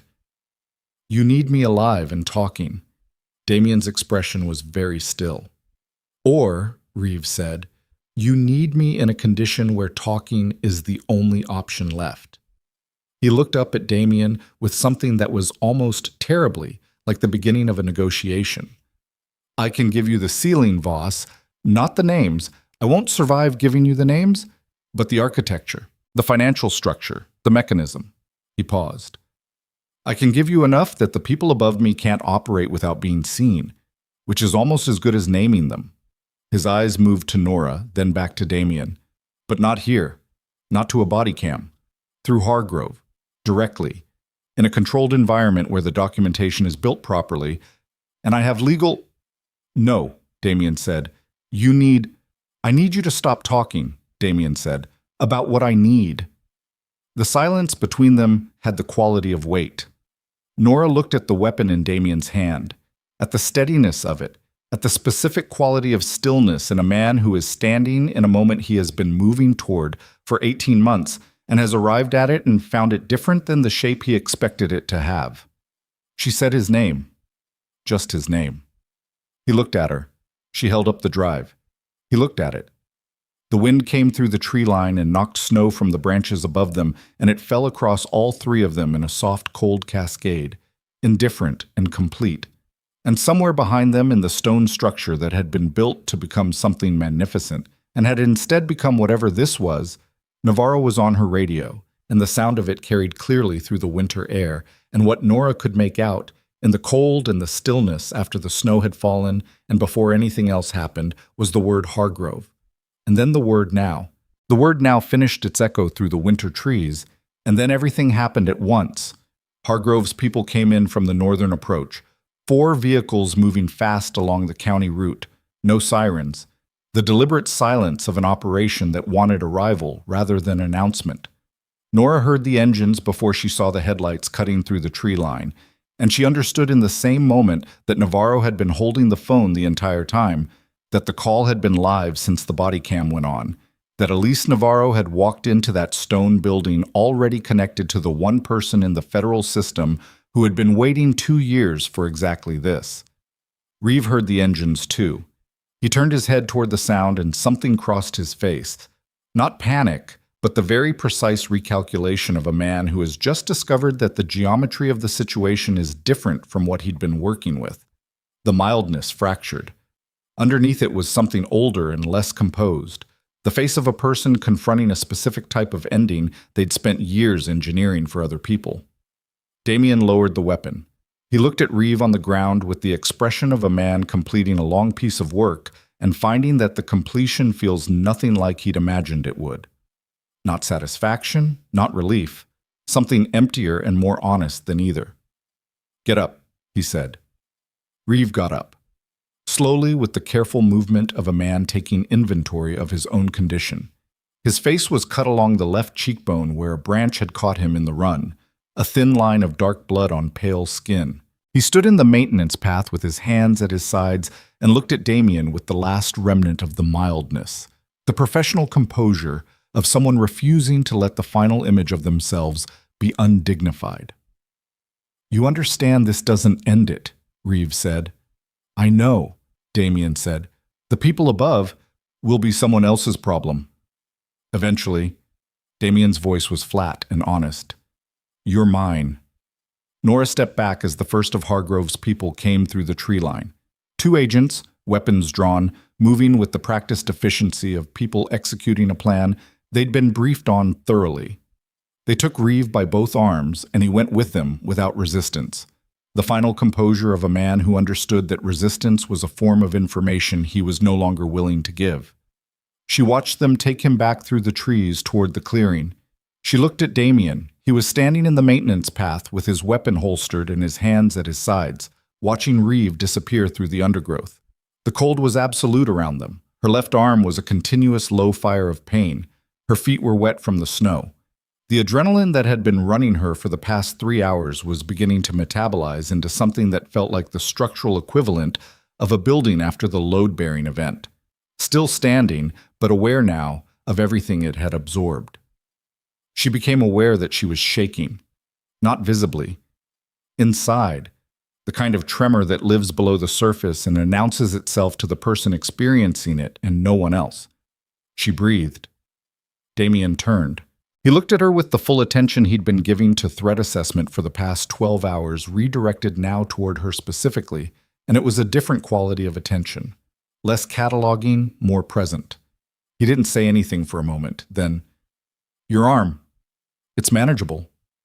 It needs to be looked at properly. There are more important things happening. There will be people here who can look at it properly." He moved toward the clearing. Come. She followed him. The clearing had been reorganized in the time they'd been in the trees. 3 of the interior men were in custody, secured and sitting against the exterior wall of the structure with their hands zip-tied, and the particular expression of people who had been very confident this morning and were now in the process of adjusting their understanding of how the day had gone. Navarro was standing near the lead vehicle, talking to a woman in a dark coat that was too thin for the temperature, late 40s, severe-featured, the kind of face that had been hardened by institutional combat rather than physical, carrying a tablet and speaking into a phone and managing 3 separate threads of something simultaneously without appearing to break a sweat. Hargrove. Nora recognized the quality of her even before Navarro turned and gestured toward them. The particular kind of person who has spent years being told to stand down and stood down outwardly and kept building inwardly, the long patience of someone who knew the moment would come because they'd been ensuring it would come. Navarro met them halfway. She looked at Nora's arm. Medical is 2 minutes out. I'm fine. You're not fine, you're functional, which is different. Navarro looked at her with the direct assessment of someone who'd spent the morning being surprised by a civilian and had recalibrated accordingly. You were supposed to stay with the car. I was in the area. Something almost like a smile moved across Navarro's face. Gone before it fully arrived, the involuntary response of a person who is too tired for humor, but not entirely immune to it. Hargrove needs the drive, Navarro said. Nora produced it from her pocket, held it for a moment, the weight of 6 months sitting in her palm, the recordings, the photographs, the careful patient work of a woman who had been afraid and done it anyway. Then she held it out. Navarro took it. The copy is what matters, Nora said. There's a second copy with a man named Osei in Harker Falls. Damien. She looked at him. I'll reach Osei, Damien said. He should hear from someone he knows. He paused. He should know about Carver. Navarro took the drive toward Hargrove. Nora stood in the clearing with the stone structure behind her and the thin winter sky above, and the sound of the operation reorganizing itself around her.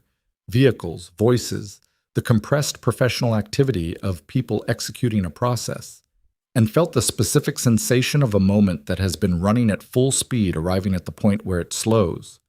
The medical team came and they looked at her arm, and the cut had reopened significantly, but was clean and the tissue hadn't torn further, and they dressed it properly this time, with materials that weren't from a first aid kit on a cold concrete floor, and she sat on the running board of one of the vehicles and let them work, and looked at the stone structure across the clearing and breathed. Damien sat down beside her when the medical team moved to address a cut on his forearm he'd apparently sustained somewhere in the scaffolding descent and hadn't mentioned.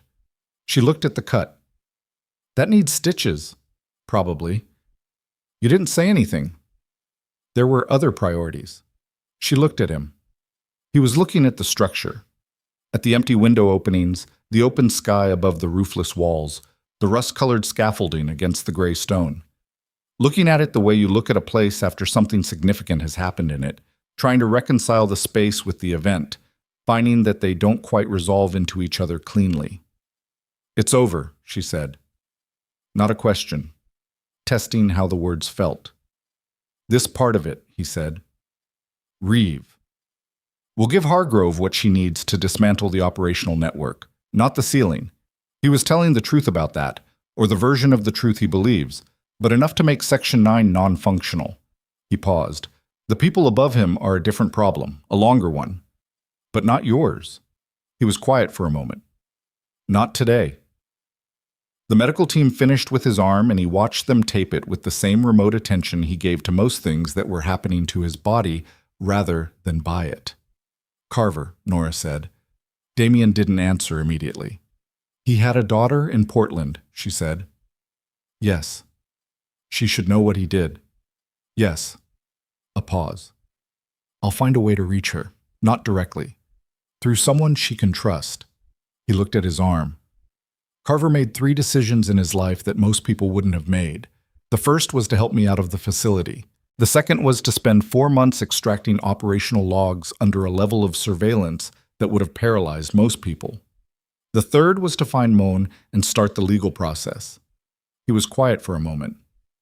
He knew what the risk of each of those decisions was. He made them anyway. She looked at him. Like someone else I've spent the past 14 hours with. He looked at her. She held the look. You made a decision in a parking garage this morning, she said, with no information about who I was or what I had. You answered a phone and then you walked into a room full of people who wanted to kill me. She paused. I've been trying to understand the calculation that led to that. I told you the calculation, he said.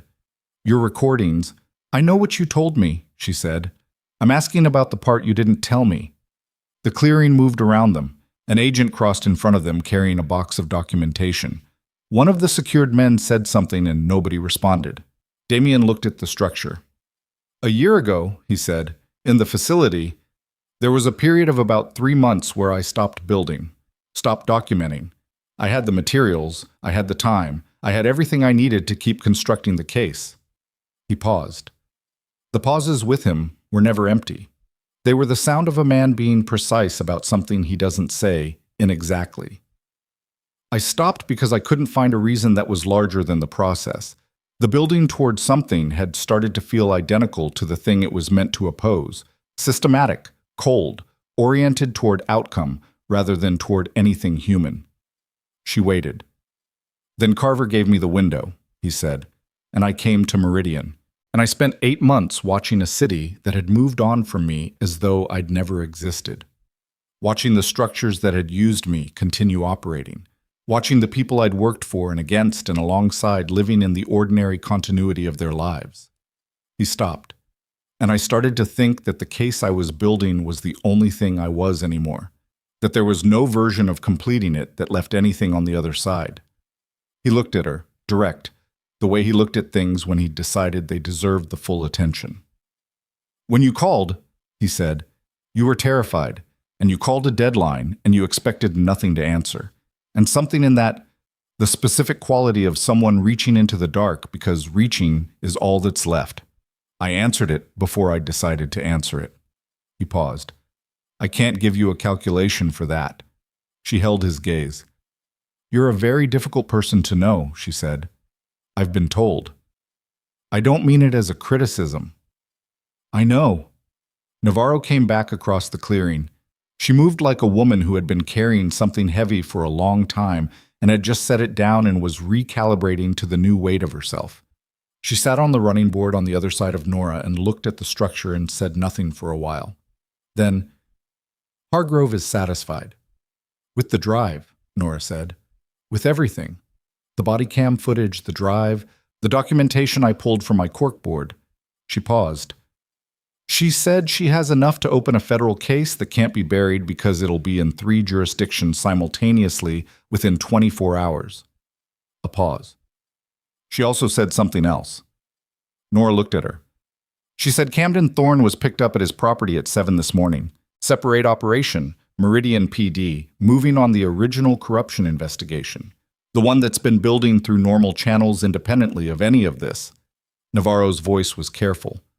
The recordings you made are now formally submitted as evidence in a state case. Your status as a fugitive has been suspended pending review of the manufactured BOLO.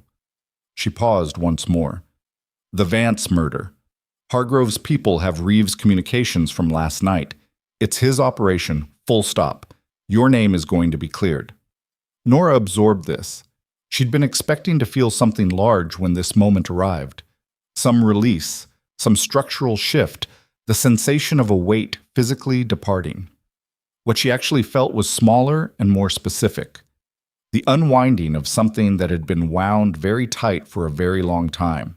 Not dramatic, just the slow release of tension from a body that had been holding it for months. She thought about Dale Prescott and her cat in the sunbeam. She thought about Garver and Wolf and Moan. She thought about Carver, who'd had a daughter in Portland and made 3 decisions most people wouldn't make. It doesn't feel like enough, she said quietly. Not to either of them specifically. Just placing the truth of it in the cold air. No, Navarro said. It doesn't. They sat with that for a moment, the 3 of them, which was its own kind of acknowledgement. The honest refusal to perform a satisfaction that wasn't present. Then Navarro stood up. Back into herself, the detective's posture, the forward orientation of someone who processes through action rather than stillness. I have about 6 hours of work that needs to be done before I can sleep. She looked at Nora. There will be a formal statement process. Probably tomorrow. I'll be with you through it. Thank you, Nora said. Navarro looked at her for a moment, then at Damien. I spent 9 months trying to understand who built the Voss Syndicate trial, she said to him. What it was actually built on. I kept finding the load-bearing elements and then finding that they connected to things that shouldn't have been connected. She paused. I'm sorry it took me as long as it did. Damien looked at her. You were working with what you had. So were you. She held his gaze for a moment. What happens to you now? He didn't answer immediately. That depends on conversations that haven't happened yet, he said. Hargrove, we'll want what I have, what I can reconstruct from memory and from the materials they didn't find. He paused. I'm prepared to give it, under conditions. What conditions? That it's used and not managed. He said it without heat, the simple statement of a man who has had information managed before and knows the specific way it dies. That the cases it builds are prosecuted rather than leveraged. That the people above Reeve, when they're identified, face the law rather than become bargaining instruments in a process that ends with them walking away clean. Navarro looked at him for a long time. I can't promise that, she said. I don't have the authority. No, he said. But Hargrove does. And she knows I can walk away from this conversation and take what I know back into the dark with me, and she'll never find it. He paused. Which means she's motivated to offer terms she'll keep. You trust her? I trust her interest in completion over containment. He paused. Which isn't the same as trust, but it's functional. Navarro nodded slowly. Then she walked toward Hargrove, and the two of them watched her go, and the clearing continued its organized work around them, and the gray winter sky sat above the stone skeleton of the structure and didn't offer any opinion about any of it. The conversation between Damien and Hargrove happened later, inside one of the vehicles with the doors closed, and Nora didn't hear any of it. She stood near the eastern tree line with her dressed arm and her borrowed coat and watched the mountain trees move in the light wind and tried to locate herself in the sequence of what had happened. 14 hours ago, she'd been running barefoot through a parking garage. Before that, she'd been at a party, standing in a room full of people she didn't know, wearing a dress she'd been asked to wear, performing a version of herself she'd spent 2 years slowly understanding was a performance. An agent came and asked her several questions that were the beginning of the formal process, and she answered them clearly and completely. And when the agent left, she stood in the cold and felt the specific quality of a person who has been inside an emergency for long enough that the emergency has become the baseline and must now reckon with what comes after. She didn't know what came after. She knew what came immediately. Statements, process, the long institutional mechanism of accountability beginning its slow grinding work. She knew Camden would face trial, and that the trial would be difficult, and that her recordings would be at the center of it, and that she would have to be there for it, present and precise, for as long as it took. She knew the names of the people she'd documented, Garver, Wolfe, Prescott, would be said aloud in rooms with legal weight behind them, and that this was not justice exactly, but it was the closest the available machinery could produce, and she'd decided sometime in the past 14 hours that the closest the available machinery could produce was worth fighting for. She knew Moan was still missing. She knew that somewhere above Reeve there were people who hadn't been touched today and wouldn't be touched quickly. She knew that the architecture Damien described, the mechanism that sat above Section 9 and used it the way Section 9 had used the Syndicate, would take years to dismantle, if it could be dismantled, and that the people responsible for building it existed in the space where power and patience intersect, which is the most protected space there is. She held all of this without flinching. Then Damien came out of the vehicle. He walked toward her across the clearing with the long, unhurried stride of a man who has just completed a negotiation and is doing the inventory of what it cost and what it produced. His face was the same as it had been since she'd first seen it in the red emergency light of the parking garage. Controlled, angular, the scarred knuckle on his left hand visible below his sleeve. But there was something different in it now, something that she'd been watching develop in increments over the past 14 hours and couldn't name cleanly except as the slow return of a thing that had been absent for a very long time. He stopped beside her. Hargrove, she said. Agreed to the terms. All of them. Enough of them. He looked at the structure. It'll take time. The cases we can build from what I have, they won't move quickly. The people at the top are patient. Dismantling them requires more patience. Do you have it? He looked at her. I've been practicing for 18 months. She almost smiled. The sensation of it was strange on her face, like using a muscle that had been immobilized. What happens to you? She said. Legally. Hargrove is working on the framework. The conviction was based on manufactured evidence. Reeves' people are already documenting the fabrication as part of their cooperation agreement. The exoneration process will take months, possibly longer. He paused. During which time I'll be cooperating with the federal investigation under terms that keep me functional. Not imprisoned. Not imprisoned. She nodded. And Camden's trial, he said. I'll be there for it. It will be difficult. I know. She looked at the mountains beyond the tree line, the way they sat in the winter air with their specific quality of indifferent permanence. He was very good at making me doubt my own perceptions. For a long time. I kept finding things and then finding reasons the things might not mean what they looked like they meant. She paused. Standing up in a courtroom and saying what I know, clearly and without qualification, I think I need to do that. Not just for the case, for something that's mine. He was quiet for a moment. Dale Prescott, he said. Yes. And the others. Yes. He didn't offer anything in response to this.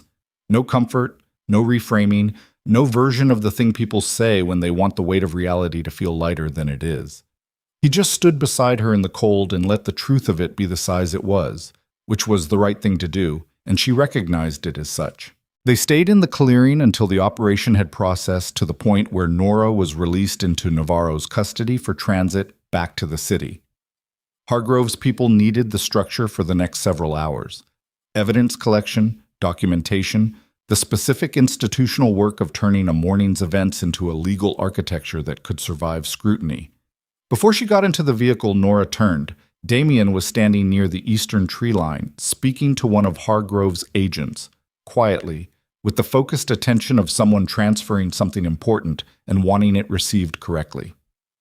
He had a battered notebook in his hand that she hadn't seen before, and the agent was writing in a pad of her own, and the scene had the quality of something being carefully passed from one set of hands to another. She watched him for a moment. He looked up.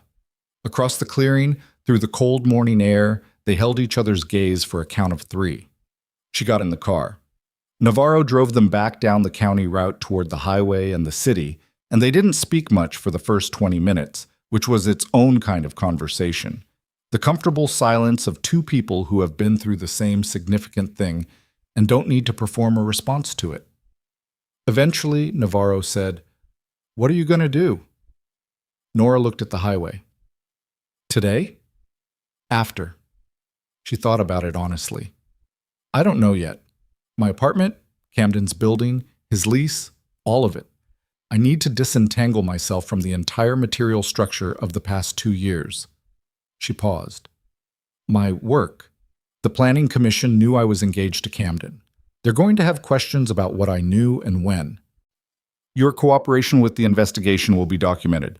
It'll count. Maybe. She looked at the road. I think I need to go somewhere quiet for a while. After the statements. After the initial process. She paused. I've been in survival mode for 6 months. I don't know what I'm like when I'm not.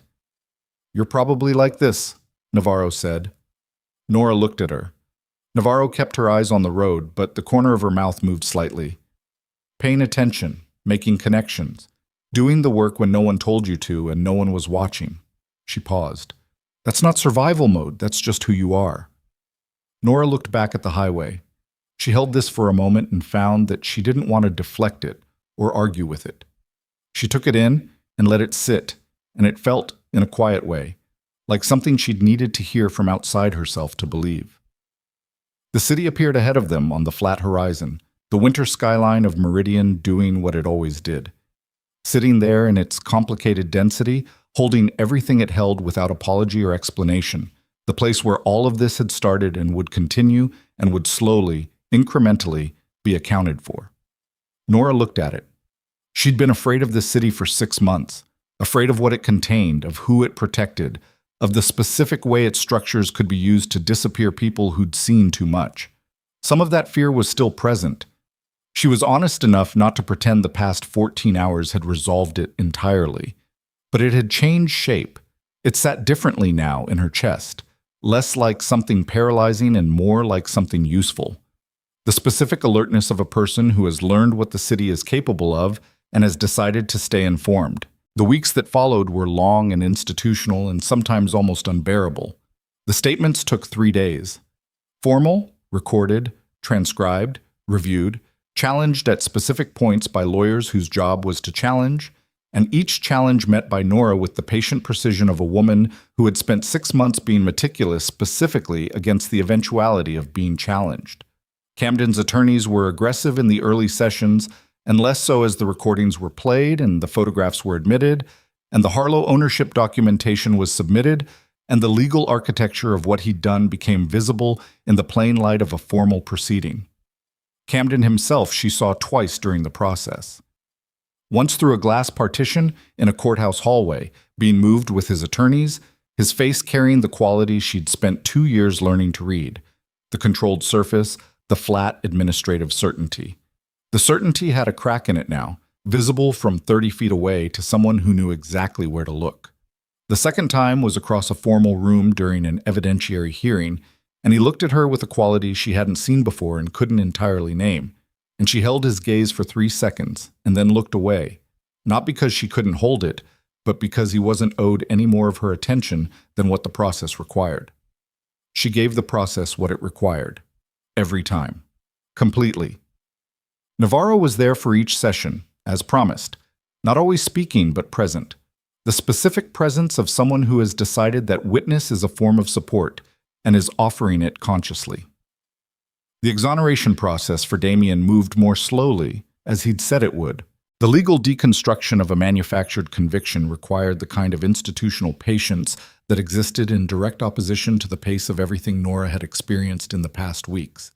And she watched it from a distance, through Navarro's updates, with the frustrated understanding that the law's slowness was also its integrity, and that she'd chosen to believe in the machinery even when it ground slowly. She reached Osei herself 2 weeks after the clearing, driving alone to Harker Falls on a gray Tuesday in January. She found the Sunrise Motel on the main route exactly where Damien had described it. Small, clean, a man behind the front desk who had the face of someone who had been through something significant and had built a life on the other side of it that was careful and small and entirely his own. She told him Marcus Carver's name. Osei looked at her for a long moment. Then he said, "I heard he died." "Yes," she said. "He was a good man. In the end." He paused. He wasn't always before, but in the end, he was. "I know," she said. She told him what Carver had done, all of it. She didn't truncate it or soften it because she'd decided that Carver was owed the full account of his own choices being stated clearly, even if the only listener was a man in a small motel in a town 2 hours from the city. Osei was quiet for a while after she'd finished. Then he said, "Damien is alive." "Yes." He absorbed this with the stillness of a man receiving information that reorganizes a significant structure inside him. He looked at his hands on the counter. Then he looked at her. "Is he—" He stopped. Started again. "Is he all right?" She thought about this honestly. About a man in a maintenance path in the winter trees with a weapon in a steady hand. About a man sitting on a running board in the cold, his arm cut and his voice flat, giving a final account of 18 months inside a life that had been taken from him. About the fractional shifts in the controlled surface, the ghost of reactions, the moment in the parking garage when he'd moved between her and the men with the guns, before she'd understood what was happening. "I think he's working on it," she said. Osei nodded slowly. This seemed to satisfy him, or at least to fit something he already understood about the person in question. She drove back to the city that evening and let herself into the temporary apartment she'd been placed in, a furnished short-term rental in a neighborhood she didn't know yet, which she'd decided to treat as an opportunity rather than a displacement. And she sat on the floor with her back against the couch, and looked at the wall and breathed for a long time. The nightmares started 2 weeks in.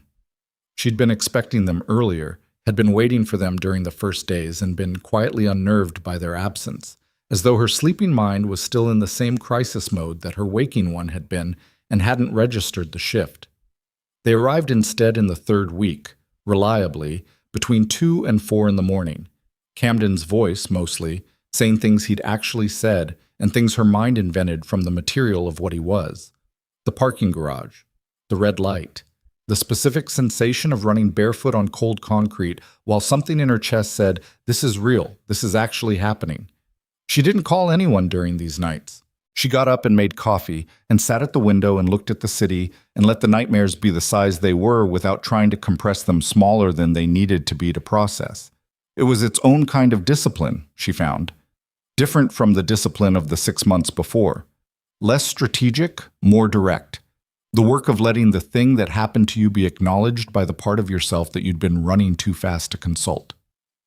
3 months after the clearing, on a Wednesday evening in late April, when the winter had finally released its grip on Meridian and the city was doing the thing it did when spring arrived, releasing collectively, tentatively, like an organism that doesn't quite believe the threat has passed, she was closing her bookstore.